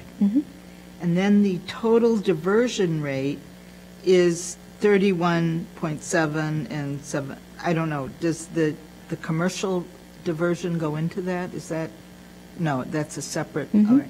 So then you go down to 2014, 40,400 tons with a 32.6% diversion. Can you explain the math? Absolutely. So this actually is good news. We're a little bit out of a recycling plateau, which is why you see the diversion rate, the percentage of participation is about the same. However, where we have excelled is we are generating a lot less garbage, which is a good thing, which means people are reusing things, or some of it is the electronics recycling that are no longer a part of the waste stream as well. So all of that plays into that number, but that number doesn't come across in diversion because we're not collecting the electronics. So we don't see you can drop your electronics off. We hold the electronics Have the number fair. of households being collected gone down at all? No. No. Okay. So we're dealing with the same house, the residential. So the diversion rate for the residential and the condo, that percentage is about the same. So the people that are participating, that quantity is about the same number. So basically, the recycling rate has actually fallen just a little bit in terms of tonnage, because the amount of waste that we generated has also dropped as well. Well, it could also mean that those people who, not necessarily more people are recycling, but those people who have been recycling are getting more active and more thorough in the recycling.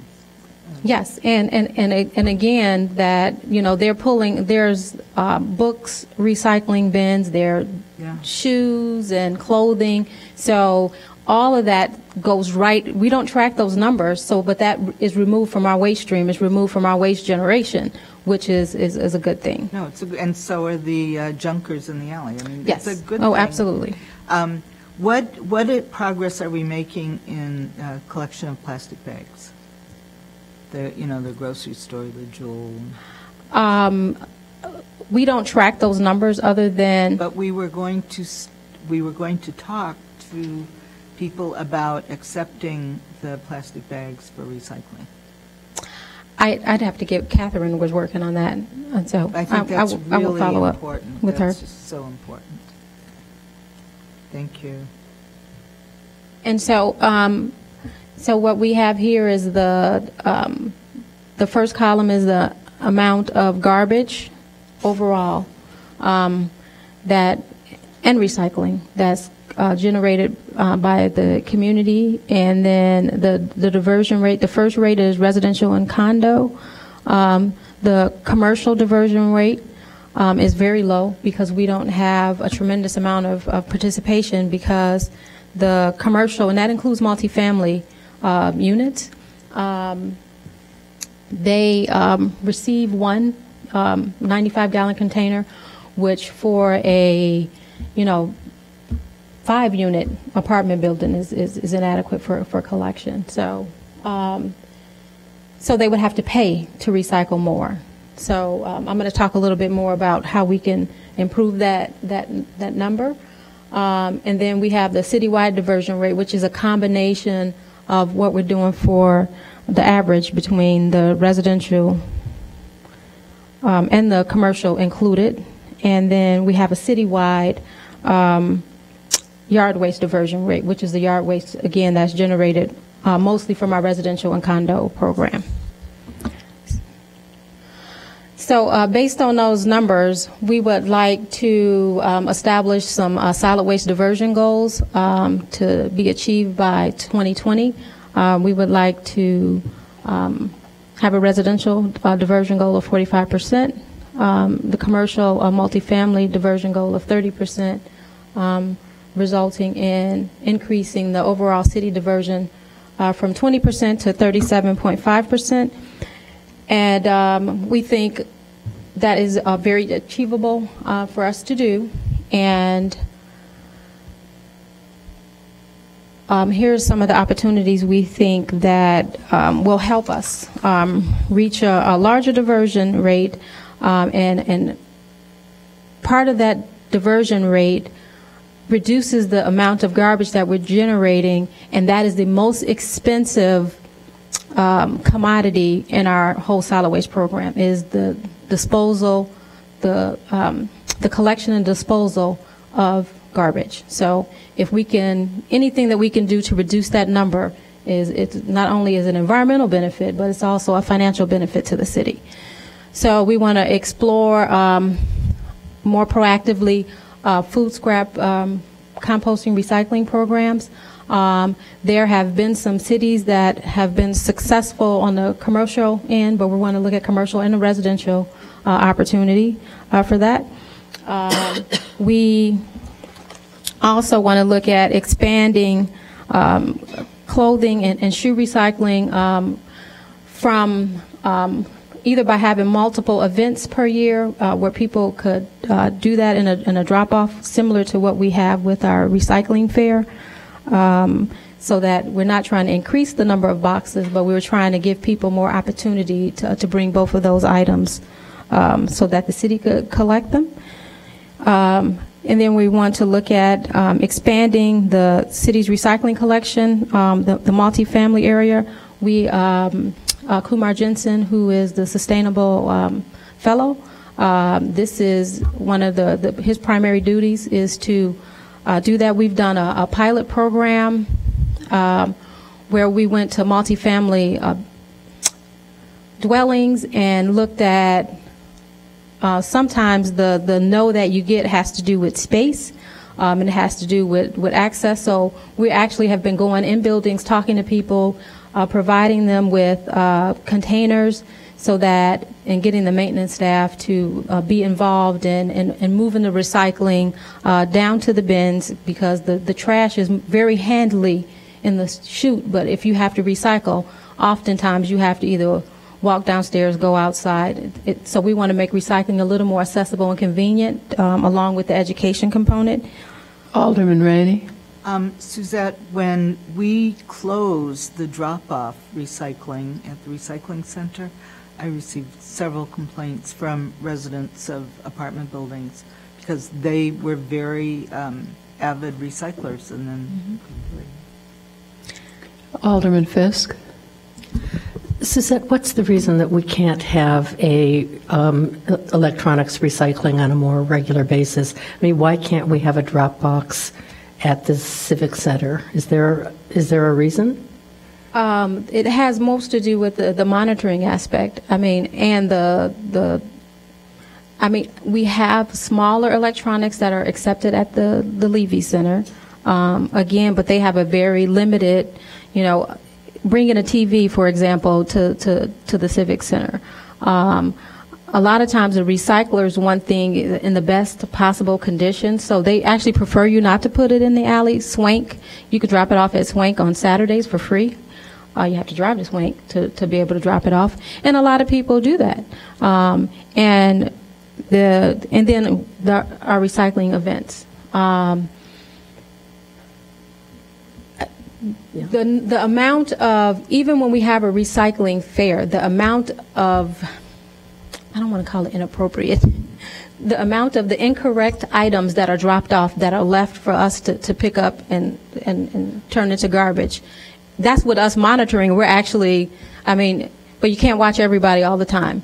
And so, right, but I think there are a lot of people who are discouraged from recycling because they hear the electronics recycling, because they hear the lines are really long, or it's inconvenient, or it's on a particular day when they may not be able to do that. So I'm just curious why we can't establish a program here at the city where at least one day a week or one afternoon a week we could do that.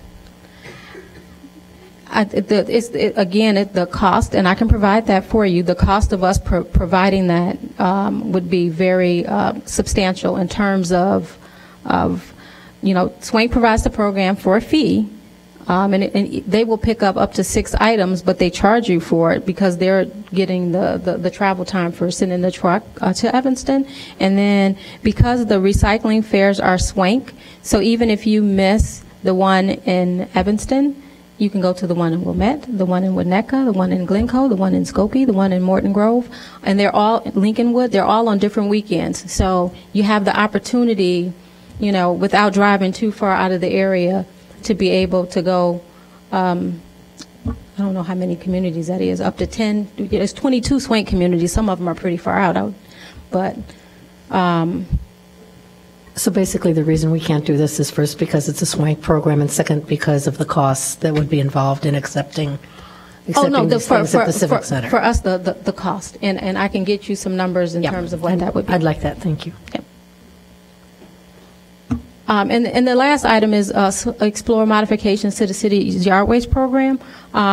We've talked before about Skokie eliminating the collection of grass and encouraging their homeowners to mulch. So that's an opportunity. And the reason why we may need to consider modifications to the program has to do with when we went out for bid last time, we got 4 bids.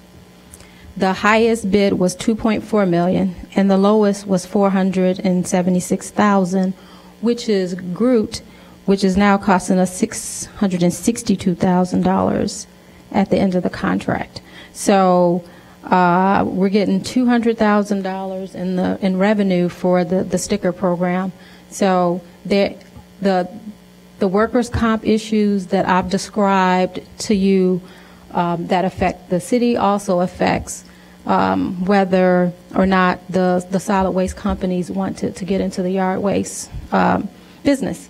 So it may become even more costly for us as we pursue that. So one of the some opportunities that we may have is trying to get some economies of scale, merging with Skokie and possibly Wilmette to see if we could go together on a group contract. The other opportunities, we've had some preliminary conversations with MWRD in terms of their biosolids program. If we could provide yard waste, which the city of Chicago used to and stopped, if we could provide that, we'd have to truck it there. So that would result in us, maybe having multiple drop-offs throughout the city that on roll-offs that would then take the yard waste to MWRD, or even take it for composting at that point. So we want to look at a variety of cost options associated with yard waste in case, just to offset if the pricing for contracting it out comes in too high. So I just wanted you to be aware of that because that was a concern for us. Thank you. Alderman Braithwaite. Thank you, Madam Mayor. Director Robinson, this question is outside of the presentation. I've received a lot of complaints from residents and also a few business owners regarding the use of dumpsters. Mm-hmm. And so is Groot the only company that residents and contractors can hire for a dumpster?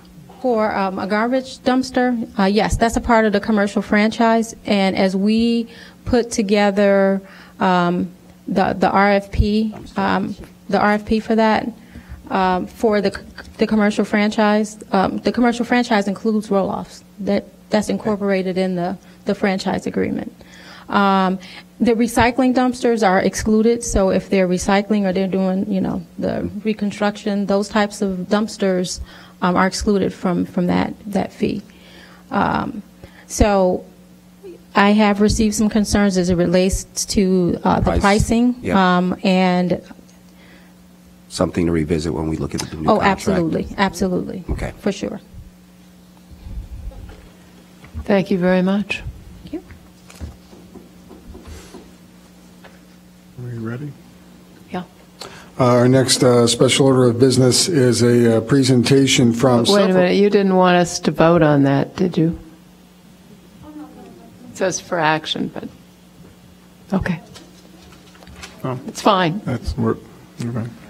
And this presentation is going to be given by Karen Danzig-Lyons, Joe McCray, Evanda Thomas. Is Joe not here? Joe's not here. I'm sorry. Christina Ferraro and Evanda Thomas Smith will be presenting various stages of how we are going to look at strategizing on human services and priorities for our at-risk populations. So, Director Lyons. Thank you, Assistant Manager Lyons. Madam Mayor, members of the Council, City Clerk Green, Karen Danzig-Lyons from the Evanston Public Library. In looking at strategies to assist with our at-risk populations, we broke down the discussion and the review based upon age group. And so for the first age group, I'm the lead, and you'll hear from subsequent leads, but this was really a very collaborative process that involved a number of city agencies and their staff to talk about evaluating the existing resources, looking at what the gaps in service are, and trying to find how we can do a better job of supporting our at-risk families and youth. So front and center in our mission and vision at the Evanston Public Library is helping children be ready to learn when they enter school and to continue reading at grade level, certainly at age in grade 3, but as they age through school.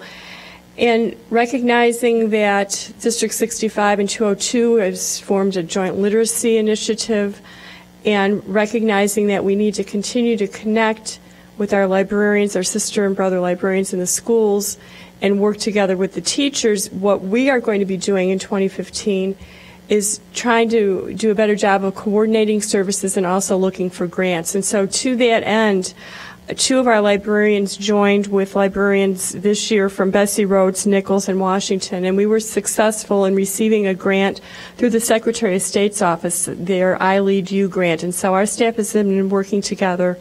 The 5 librarians have been working together all year, and we will be spending the grant money to get some Google Chromebooks so that students who don't have them at home can come to the library and use them in the library for their work. But also, we're sharing professional development, and so a week or so ago, our staff did a very in-depth review of the kinds of databases and services we have for the students, hoping that District 65 will also continue to explore ways to have the children learn. We do the same thing with ETHS. And so in future years, in 2016 and beyond, we may be coming to you asking for additional resources when we identify gaps, but with a deeper engagement now in after-school time and in school time for 2015, we just hope to leverage what we have now, the programs we have now, and make sure that the students, the teachers, the PTA councils know what the library offers and how we can assist with literacy and learning.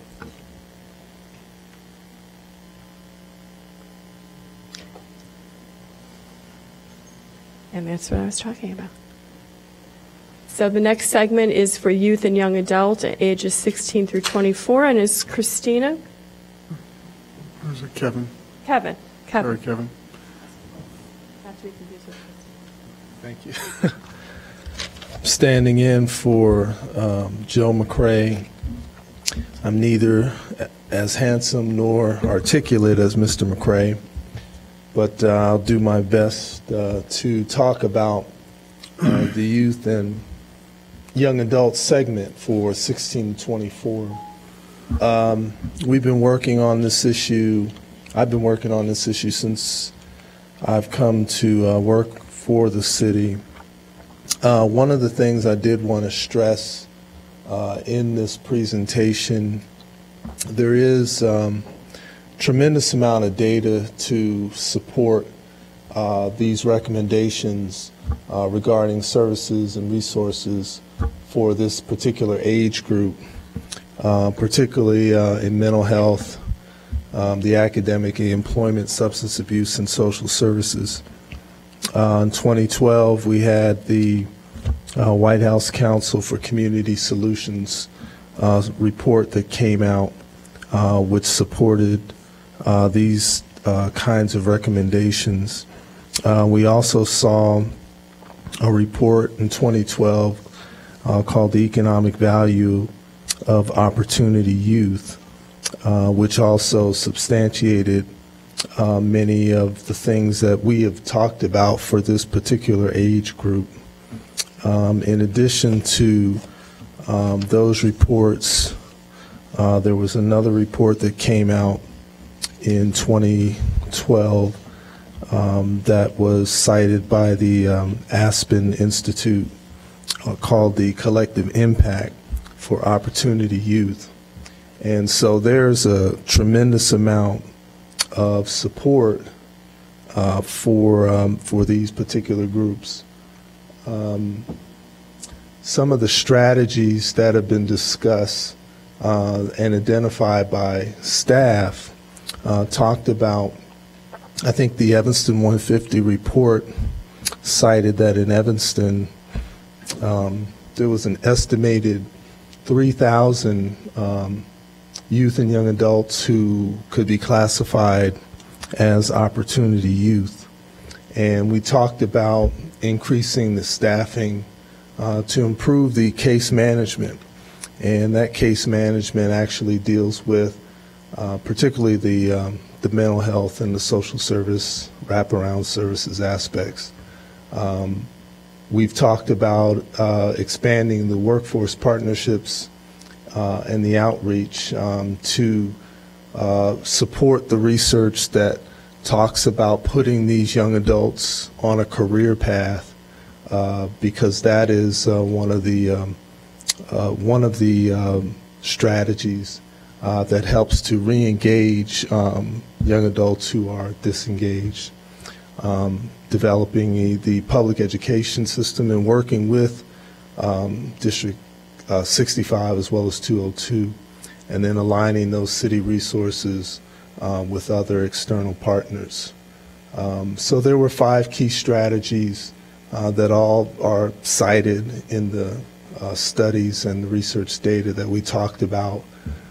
So that would involve employing more social workers, expanding these programs and outreach efforts, as we have talked about with our outreach team that we do currently employ with the city, working with these community stakeholders to develop workforce training with the National Able in the Library, the Youth Job Center, and other partnerships that we've talked about, as with like with Northwestern University, and then creating expanded public education campaign to address growing substance abuse issue, sexually transmitted diseases and infections, and then the mental health piece that is so prevalent today, and then aligning those resources together.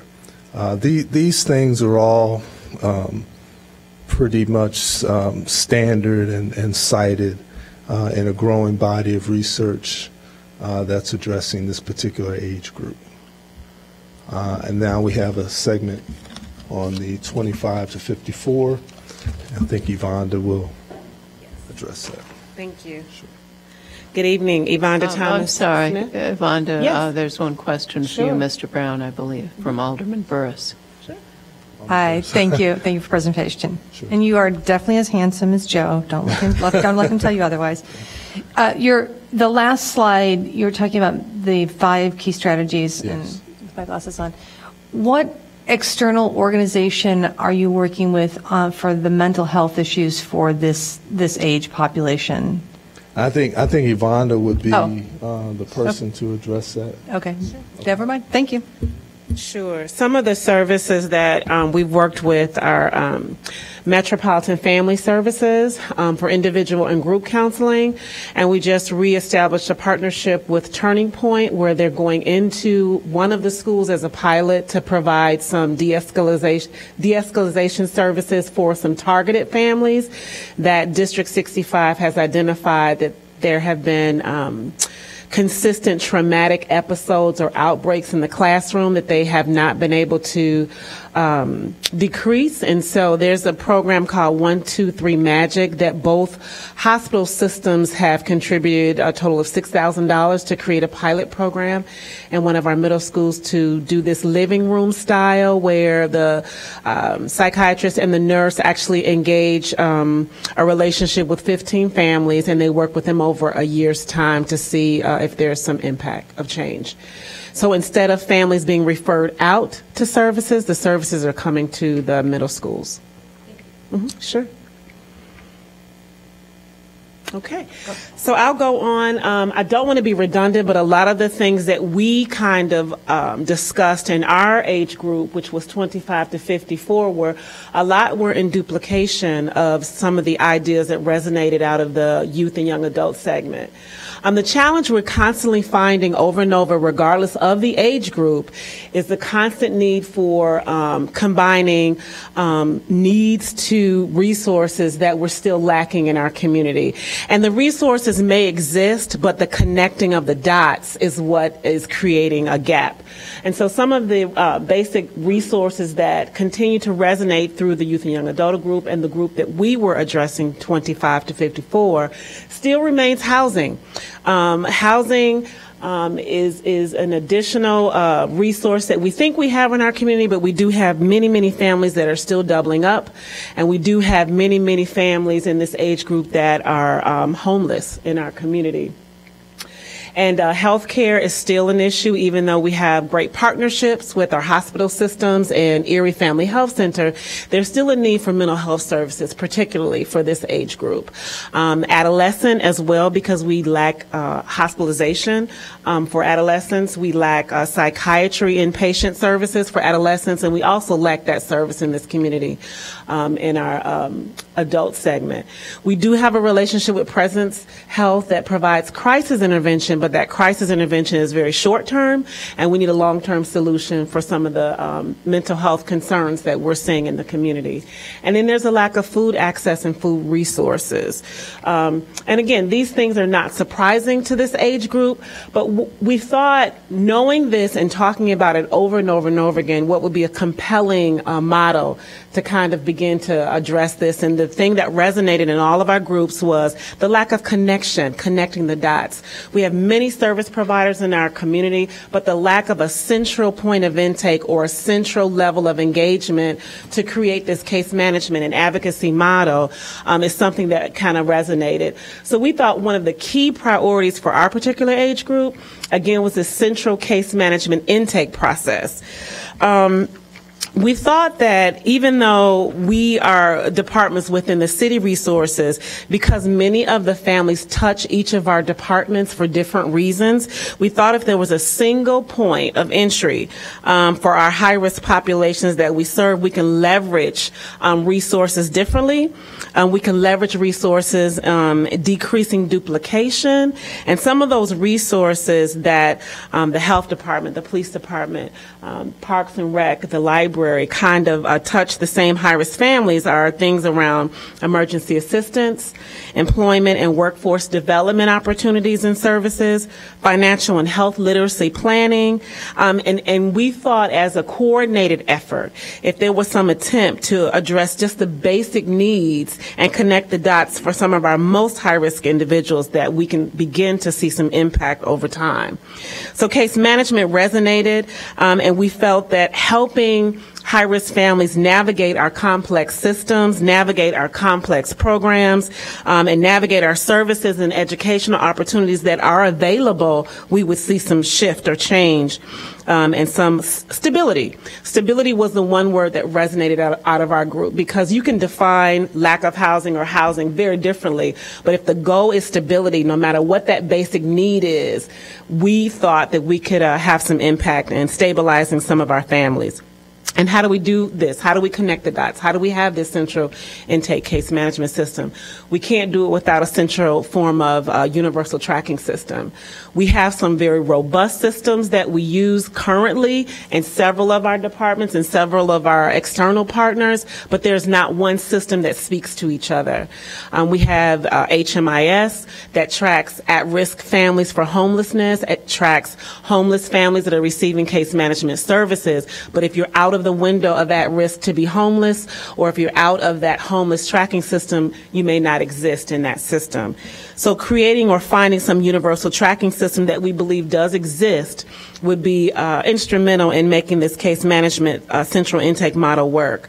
And again, that would decrease the duplication of services, decrease the duplication or clients falling through the gaps, and it would help identify services and other gaps of provision.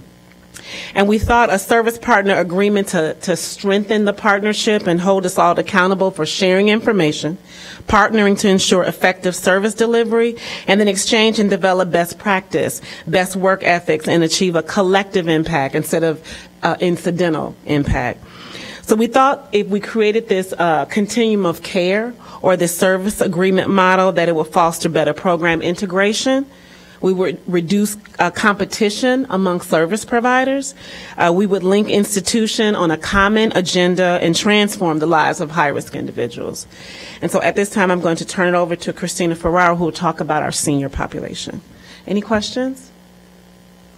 Thank you very much. Thank you. Oh, well, we do have one now. Alderman Sure. Grover.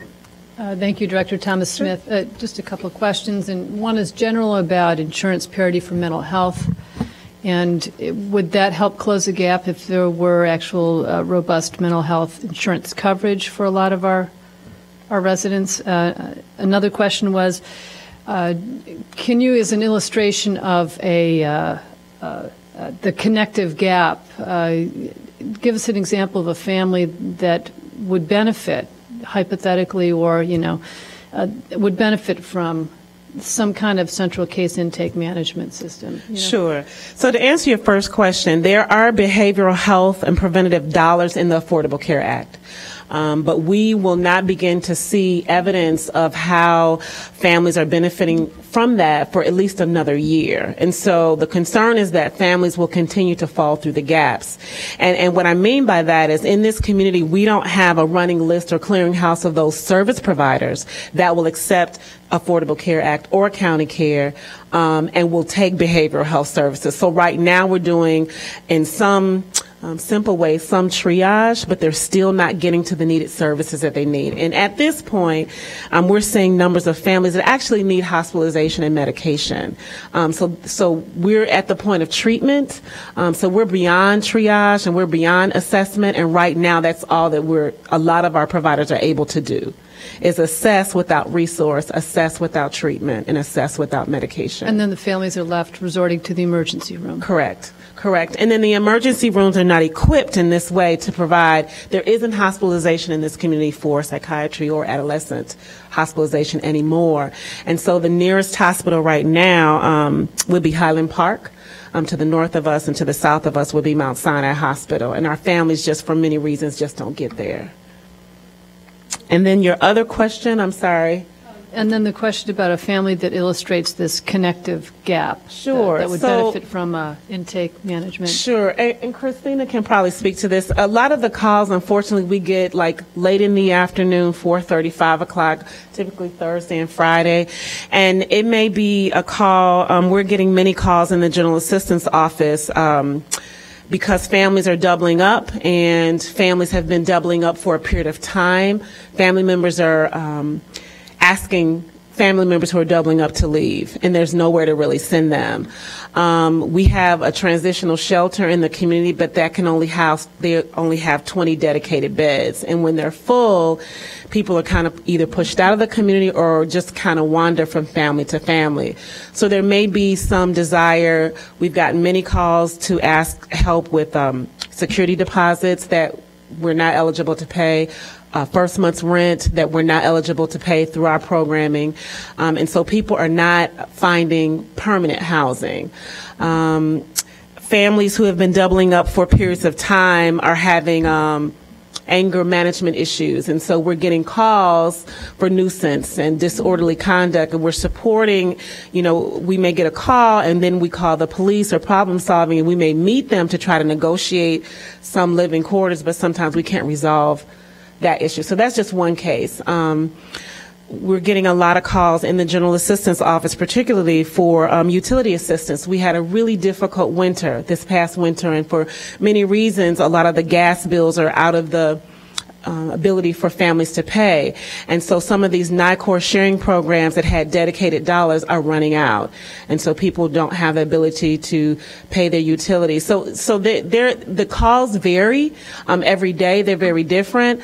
Sometimes there's an easy call. There's an easy referral to a pantry. And then other times it's very difficult when you can't get someone into service and there's no service provider. Sometimes we're referring families to the first service provider, and we don't know if they get there because there's no tracking.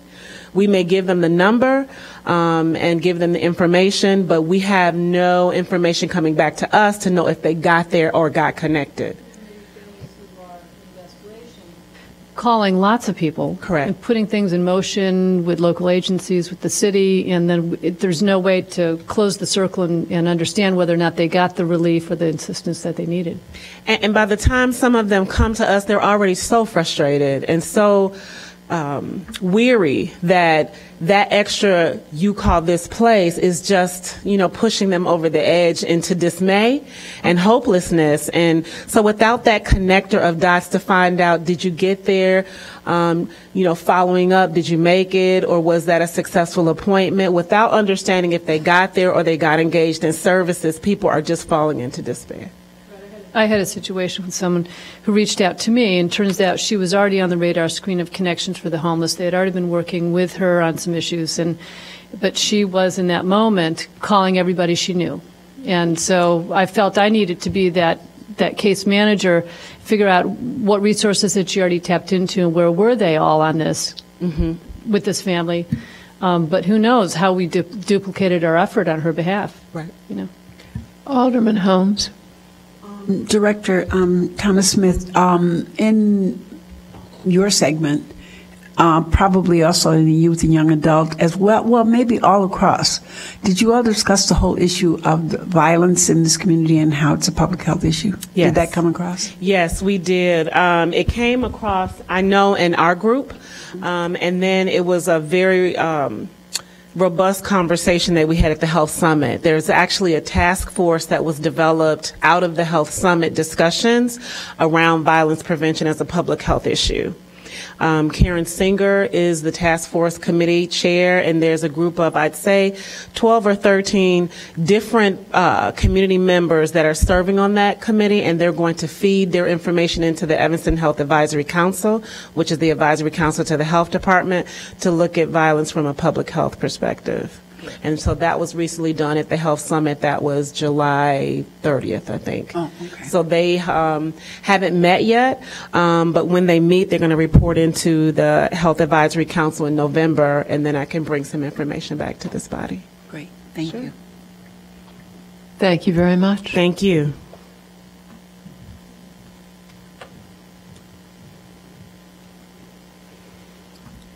Good evening. So we know that the aging demographic is growing, and so are their needs. The Levy Center and its services have been a growing resource for seniors as well as their adult children. As you all know, I've been working on the Age Friendly Initiative for the past year, which gave me the opportunity to go into the community and talk to residents and their children and professionals working with people who are aging. And not only did we have a lot of their suggestions and identifying different resources that they needed, but then we had the opportunity to work with this team. And we keep talking several times now about the centralized case management system. That's going to be a big part of this, especially for the seniors, like we were saying, duplicating services. There are a lot of different agencies that are working with this age group, and the seniors are getting confused and don't really understand who belongs to what agency, and it would be much easier if we were doing something like this. The other piece of this that we were talking about is developing a comprehensive housing strategy, which is basically to use a single fund to assist with all the housing needs for the seniors. Currently, we use CDBG funding. We have some funding from the township, and there's money in the Affordable Housing Fund to help seniors stay in their homes safely. And all of these funding sources have different criteria as far as what job can be performed and who's actually eligible for them. So the bigger problem is that there's a gap between who cannot afford it and those actually who can pay for it on their own. So developing a comprehensive housing strategy and using one fund to assist with all the housing needs for seniors would really help us to do more, especially with that middle gap there. And it would entail allocating funds from the Affordable Housing Fund to partially offset the funds from the handyman program and that type of thing. The other piece of this is, you probably all know Audrey, she's the long-term care ombudsman.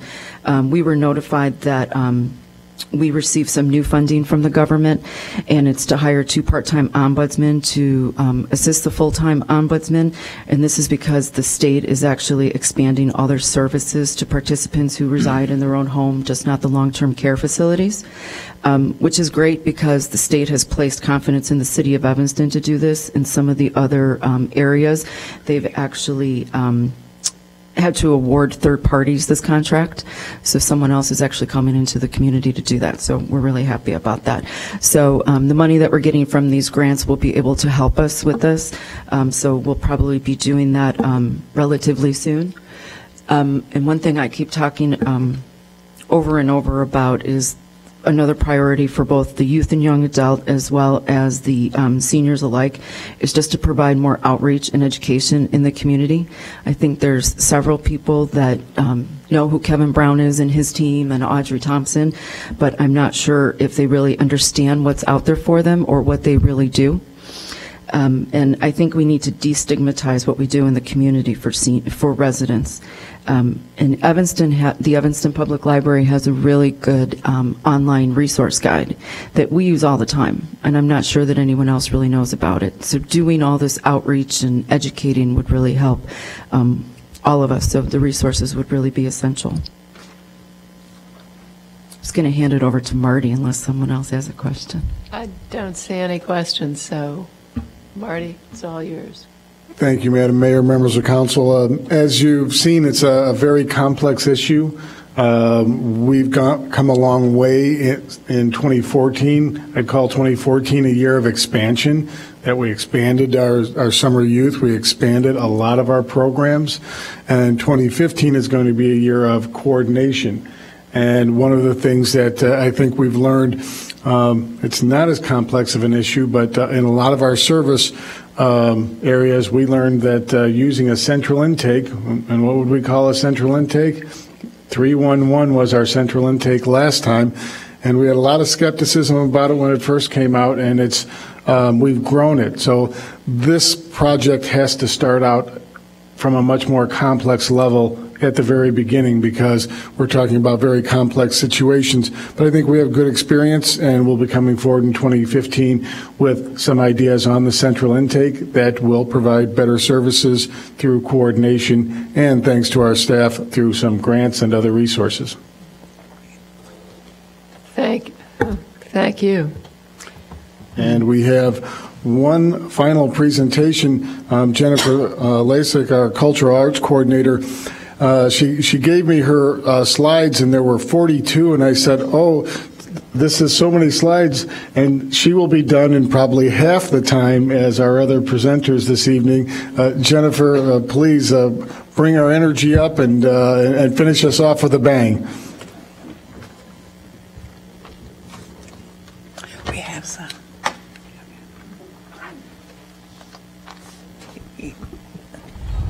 Yeah, I'm not sure it's enviable to be the last presentation, but I'm going to try to keep this fast-paced and moving to keep everybody awake. So don't let the numbers scare you. I'm an arts person, so lots of visuals.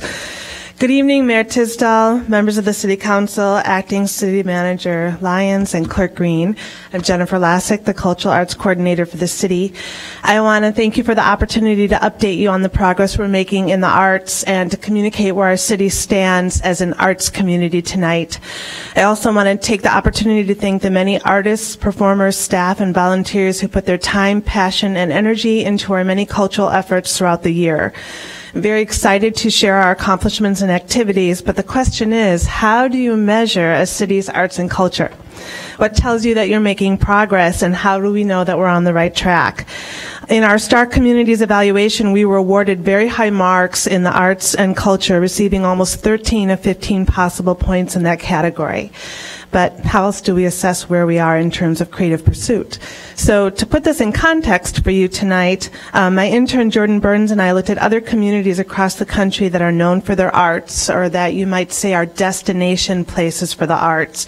And we found 8 characteristics that they seem to share. And so the 8 characteristics are listed on the slide in front of you, and over the next few minutes, I'd like to go through these 8 and share with you Evanston's efforts and activities in each of these areas. The first characteristic of cities with thriving arts is that they have a great mix of professional and community-based arts programming and presentations. Evanston, as you know, is home to a host of professional, high-caliber arts organizations such as Light Opera Works, Piven Workshop, and Next Theater. And these organizations produce artistic excellence that rivals much bigger cities like Chicago and Los Angeles, San Francisco, and New York. But we're also constantly building a new generation of artists and performers with hybrid organizations that combine teaching and mentoring with presentation and performance. So groups like Piven, Actors Gymnasium, and the Evanston Arts Center perpetuate Evanston's creative culture. This ensures that we have an enviable mix of arts not just for today, but for our future, and also constantly reinforces a creative class that influences how we work, play, learn, and live in Evanston. We also benefit from many performing arts groups that are made up of volunteers, Evanstonians who give of their time to work together, practice, create, and perform because of their passion and love for the arts. Children in Evanston have multiple opportunities to explore their creative selves, which is critical in their development. Picasso said, "Every child is born an artist. The problem is how to remain an artist once he becomes an adult." We are providing art experiences for our residents at all ages that will allow them to become lifelong creative forces for our city. The accessibility of the arts in Evanston reaches every age, ethnicity, and socioeconomic audience. So one of our new initiatives this year, which came out of Evanston's Public Art Committee, is the Winter Hearth Series. These were community art projects that allowed residents of all ages and abilities to participate in creating public art. And we also engaged our many fiber artists and knitting enthusiasts with a textile art project that gave our library trees a toasty covering during a record-breaking cold spell this year. It's probably the perfect year to do this with the polar vortex that we experienced. The response to these projects was incredible. We had hundreds of total participants, and that has given us a commitment to create more opportunities for community-sourced art.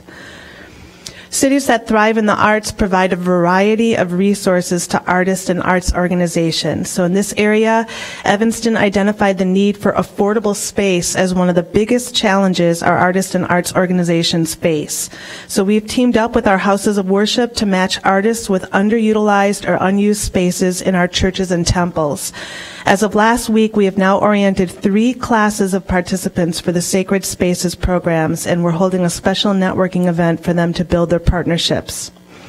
In another initiative, a working group of our local arts organization staff convened for 3 months to completely revise and improve our Cultural Fund grant program.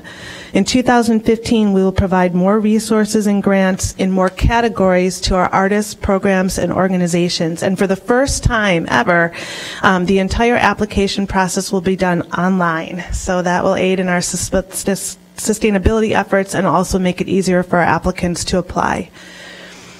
Recognizing the need for more avenues for artists to connect with each other, promote their events, and find resources, in April we gave Evanston Arts Buzz a facelift, and we made it social media driven and much easier for cultural organizations to post their information. We also created an Evanston Arts Council Facebook page to share arts happenings, events, articles, photos, whatever people want to share. To date, almost 500 have liked the page, and the number grows every week. We also we wanted to create an arts marketplace so that people could buy, sell, and trade products and services related to the arts. They could post job openings, they could post auditions and things like that. So we created an Evanston Arts Wanted page. And then we followed. We created an Evanston Arts Twitter, Instagram, and Pinterest account so that people could tweet about the arts in Evanston. Before my presentation, I gave each of you a brochure for Arts and Humanities Month. The Arts Council members have diligently contacted all of our arts organizations to give them an opportunity to promote their October events in our print materials. And what you'll see before you in that little brochure is a calendar of all the exciting things that are happening in October as part of that effort.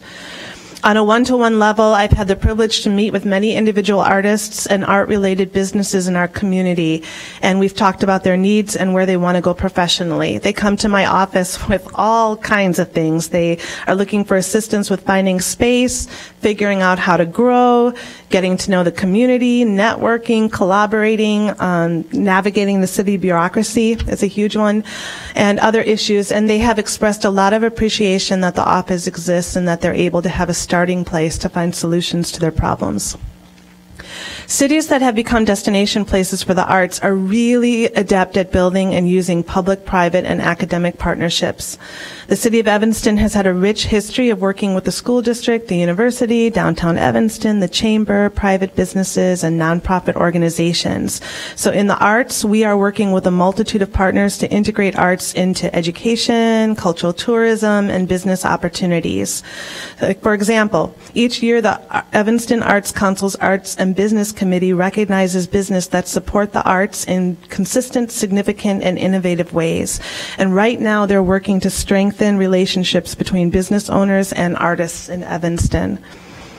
We're thrilled with all the ways that we've been able to partner with Northwestern University to strengthen the arts. We've been cross-promoting with the Theater and Interpretation Center. We are holding a Cultural Connections Luncheon at the Block Museum next month. And the Evanston Arts Council is sharing talent and resources with them. Recently, a group of Kellogg alumni came to the city and selected the Arts Council for pro bono work in marketing and branding to help us.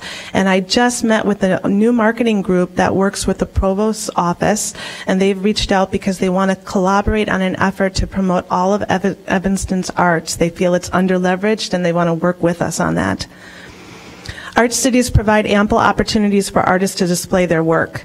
Noise curators Barbara Goldsmith and Chai Curley donate hundreds of hours per year to bring beautiful exhibitions to the Noise Gallery. This year, Barbara has helped me to review and revamp our public art loan program to give even more opportunities for artists to display their work. And of course, you remember last week, we were pleased to introduce you to the work of Carl Johnson right here in Council Chambers. And this is a part of a larger effort that we're making to display artists' work in our public buildings and public spaces. We're also providing new opportunities for artists to exhibit and perform at our many city events. This year's Streets Alive featured everything from a string quartet and drum corps to a dance flash mob, all kinds of different things going on there. In cities that are known for the arts, the approach combines proactive strategy and organic growth. In 2012, Evanston Arts Committee worked tirelessly to survey, study, and analyze the arts in Evanston. They provided to you a solid report to the city that has given us a roadmap to leveraging the rich creative culture of our city.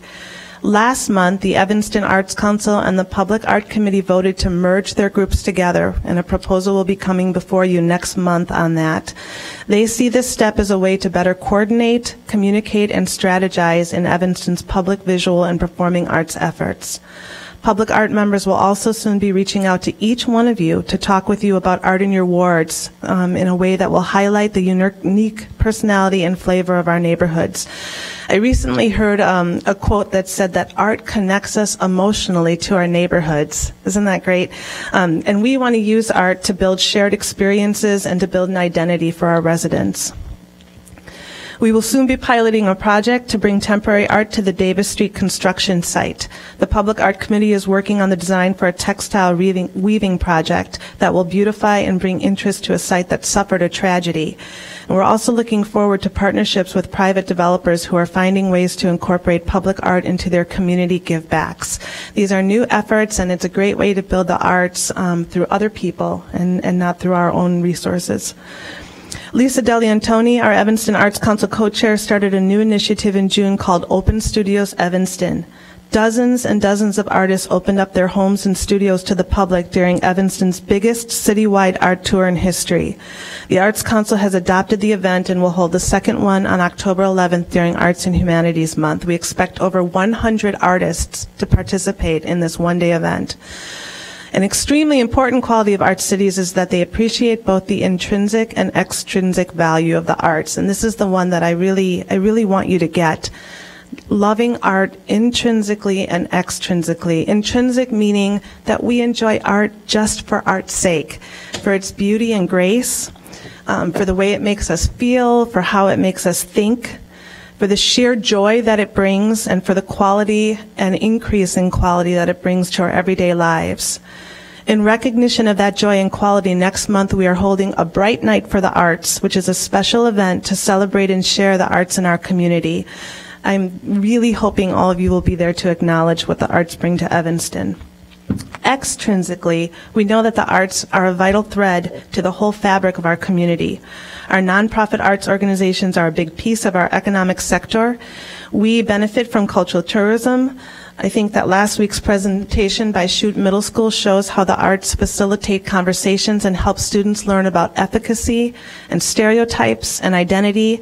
They attract new families, individuals, and businesses to our community, and they enhance the many services and programs that we as a city provide to our residents. In just the past month, the arts in Evanston have collaborated with Parks and Recreation, Public Works, Utilities, Sustainability, Community Development, and Economic Development. And so we are learning how to infuse the arts into every area of our lives and everything else that we do in the city here. Destination places for the arts are open to art in unusual spaces. In the last 10 months, we have sought the use of our parks and public spaces for dance, theater, and music. I think you're all familiar with that the city facilitated the use of a storefront on Howard Street, the golf course, and a private business for Northwestern University's Site Festival. We are currently working with CTA to allow performers at some of our Evanston transit stations, and last month Piccolo Theater completed an installation of public art at the Main Street station. The Evanston Arts Council Arts and Business Committee is partnering this year with Downtown Evanston to bring back Art Under Glass, a program that will turn unused retail windows into mini gallery spaces in our downtown for art exhibitions.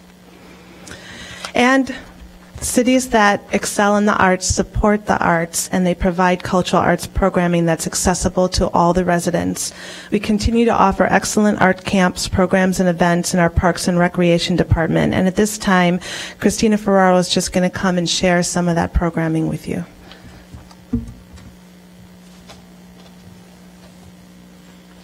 So the Noise Tenants Association was officially reorganized in 2012, and the tenants elect 7 tenants among themselves to represent all the tenants when they're making decisions for what's going on in the building. I've been working with them on an operational plan and space issues at the center, and they've been reviewing applications of new tenants and are making recommendations to the Art Council and to the City Council. They're going to host 2 open houses this year, open studios, so they're really trying to get more involved in the community. And we've built a really good partnership, and we've been meeting monthly in order to make sure that we have open communication. Do new tenants have to have some Evanston connection? Actually, if they do not, they pay a higher rate, but the 3 that are coming in are all Evanston residents and will be doing community service within Evanston. Thank you. I would greatly appreciate it if they all were required to have an Evanston connection if they're staying there, either teaching Evanstonians or living in Evanston. Sure. The arts camp. Oh, I'm sorry, Alderman Fisk. Thank you, Madam Mayor. This is just really quick. We've been working with the Economic Development Funds on Noise Street that the group over there received, and the arts are a big component of that because the Noise Cultural Arts Center is there. And we've been talking about how art becomes a part of that location. We're fortunate enough to have under the L some spaces where art can be installed, and so we'll be coming to you with, hopefully with help, especially with dealing with the CTA on some of the those issues there. But for example, a stage in the parking lot, some open air theater, things like that. So art really does permeate the neighborhood and make it much more vibrant. And I've been very encouraged with the way people just immediately gravitate toward it and are excited. So thanks. So we had the 10 art camps this past summer, and they did everything from a pirate's voyage on the tall ship in Lake Michigan to a wizard's class in the medieval Deering Library at Northwestern. And then, of course, we had our 2 festivals this past summer. We had to move north just a bit just because of the construction that was going on at the Arrington Lagoon.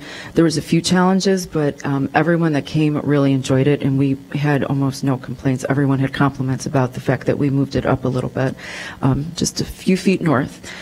So the Ethnic Arts Festival celebrates cultural diversity in the community, and we're planning a special festival next year because it's its 30th anniversary. And the Lakeshore Arts Festival was the first fine arts festival to run on the North Shore. So we're looking forward to both of these festivals next year when the lagoon is complete. And of course, we had the Starlight Series. We did have a few rainouts, but there were 13 concerts in various parks throughout the community, as well as 8 movies. We had our last one this past weekend. It was a little cold, but we had about 25 or 30 out there, actually. So we're going to investigate other parks for 2015 and make sure that we're offering movies throughout the entire community.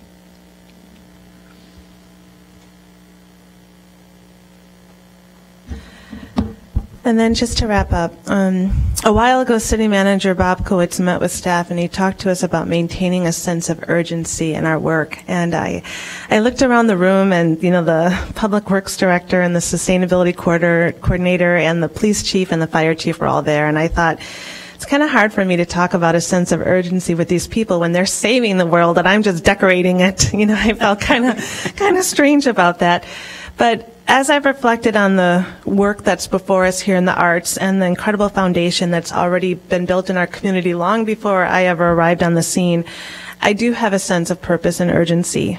Life is hard, and every day is hard. Every day we're faced with difficulties in health and finances and relationships. We struggle with stress and frustration. We see discouragement, despair, poverty, racism. Sometimes we even see human evil. Arts and culture give us a place of respite and reflection and rejuvenation. We look to the arts to be inspired rather than just entertained. And we look to them and we see fragility and mortality and nature. I think that arts are at the core of our civility and our humanity, and they're central to making Evanston the most livable city in America. I'm going to be continuing to work with our capable artists, Arts Council, and arts committees to reach that goal. So I just want to leave you with the statement that it's a great day for the arts in Evanston, and it's a privilege to serve our community. And thank you so much for your time tonight. Thank you.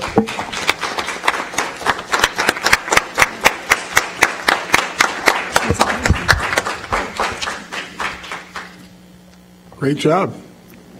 Thank you very much. Thank you. That is the end of our special order of business presentations. No action is requested on that item. Okay. We do not. We have call of the wards. Alderman Holmes. Thank you, Madam Mayor. Just two quick things. This coming Thursday, the 18th, is the regular Fifth Ward meeting. And for those of you who might have missed the police presentation, we will be having it at the ward meeting. So everyone is invited to come and share with us. And then this weekend is also Day Day's World. I think it's the second annual, and we'll start out Friday at Fleetwood with family night, and then there's a challenge on Saturday morning. I believe it's in the field house at ETHS, and the basketball game in the afternoon. Thank you. Thank you. Alderman Tandem. Thank you, Madam Mayor. Nothing specific to the Sixth Ward, but tomorrow is the mashup sponsored by the City of Evanston, Northwestern University, and the Chamber. It starts at 5:30, and it's along the lake at Northwestern.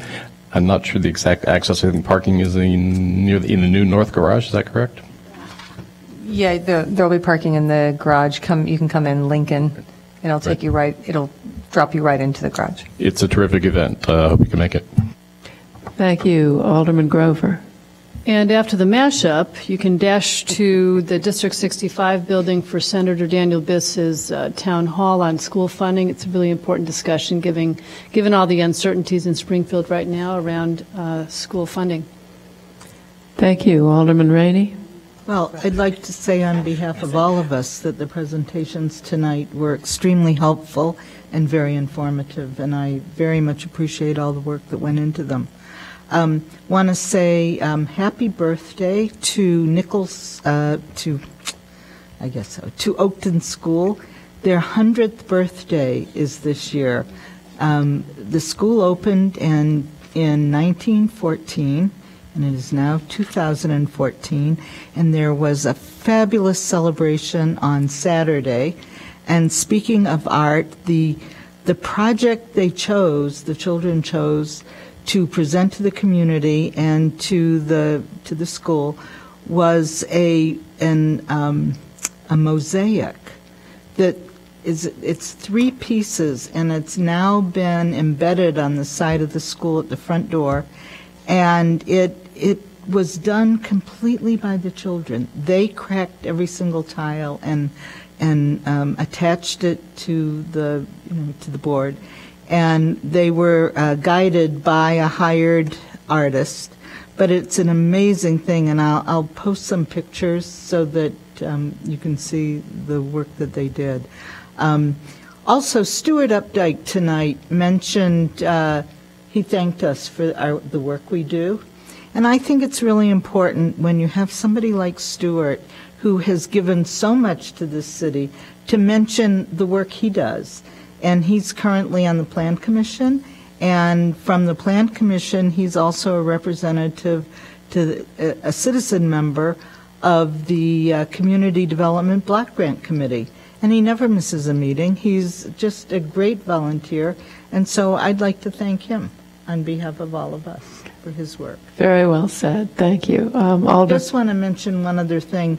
When we started working on Howard Street, and this has nothing to do with Janad, when we started, just so people didn't get nervous, when we started working on Howard Street, or when the vision started to formulate, one of the things that I did was I put out a call to every engineer and architect and planner that came to the city and asked us for stuff.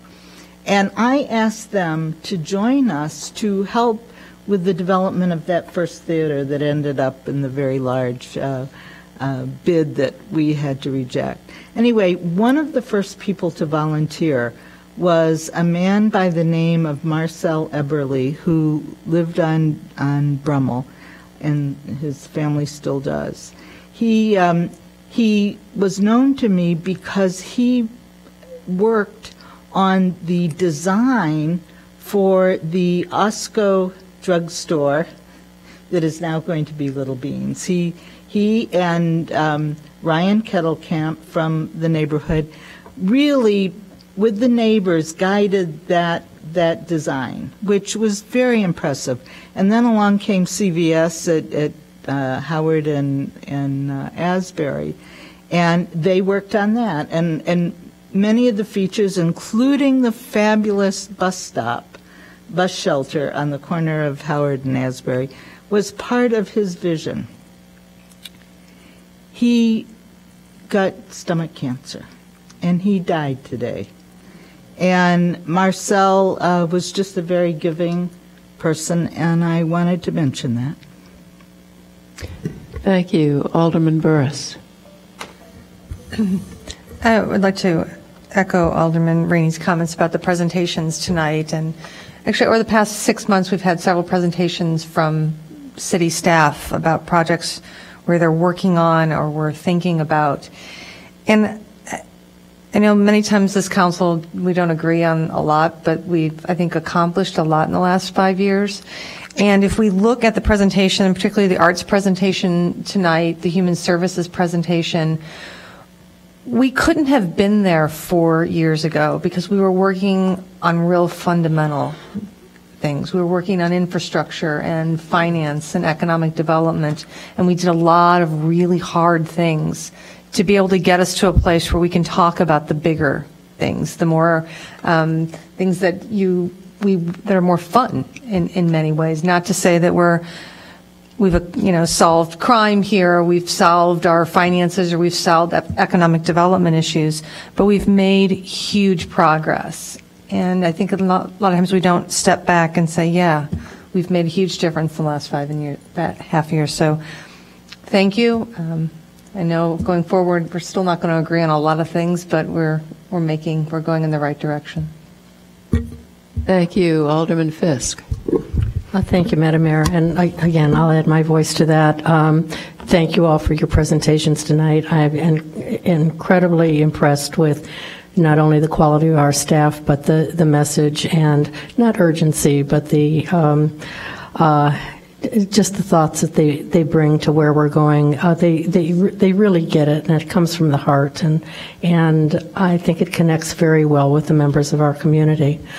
I'm going to be asking all of you guys for money from going forward, not only for the Fountain Square project as we go out with your approval, of course, and go to the community asking for support, but also Alderman Tindem. Yay. The donation boxes for the animal shelters are going to go out. There will be 50 boxes out in the community. Again, public art on the on the donation boxes. But I hope that all of you will look at pass it down. You know what? Everybody put money in this. everybody reach into your, you don't Do have I to have do that to? out there. You've got to put more in. You've got to put more. We're going to pass it all through everywhere. We're all going to have these duct tape to our bodies and collect money, but it's just really a great thing. So it'll be out in the community. 50 of these boxes. Please watch for them. We need the money. We're doing a great job. Alderman Tendem is fabulous. Alderman Grover nudged him a little bit, and it got done. So thank you all very much.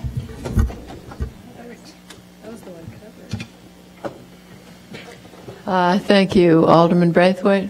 Thank you, Madam Mayor, and I'll just echo a few of the comments that I've heard earlier, definitely acknowledging the staff on the quality of the presentations this evening, and thank you to Alderman Holmes for mentioning the celebration of Day Days World this coming weekend, and as well as acknowledge Alderman Burris for her comments about the progress of the council. This past Thursday at our second ward meeting, I just want to quickly acknowledge the staff, Public Works, and also our Community and Economic Development for all their efforts. We had a very informative meeting for the residents of the second ward, highlighting how to get their alleys, how residents can get their alleys paved. We talked a little bit more about Valley Foods, and we're definitely looking forward to that project taking off. In addition to that, we gave an update on Penny Park, and probably one of the more exciting presentations was from Jennifer Lasik, who we heard from earlier today. And I'm looking forward to taking on some public works projects in our second ward. We've discussed forming a committee.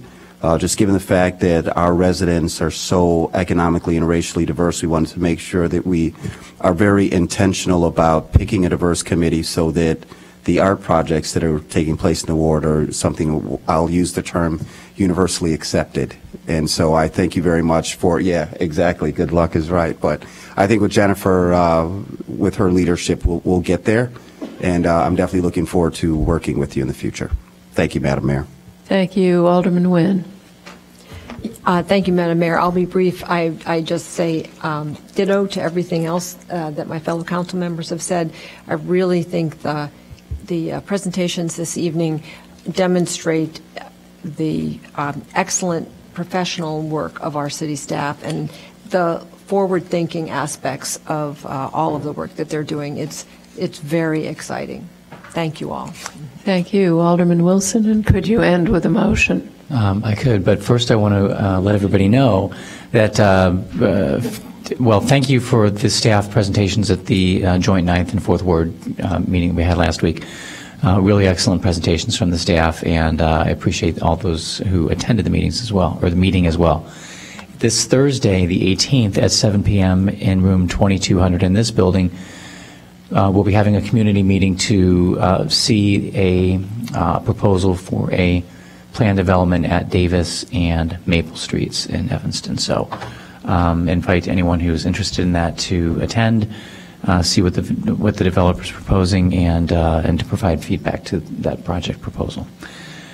Pursuant to 5 Illinois compiled statutes, ILCS 120/2A, I move that the City Council convene into executive session to discuss agenda items regarding personnel and minutes. These agenda items are permitted subjects to be considered in executive session and are enumerated exceptions under the Open Meetings Act.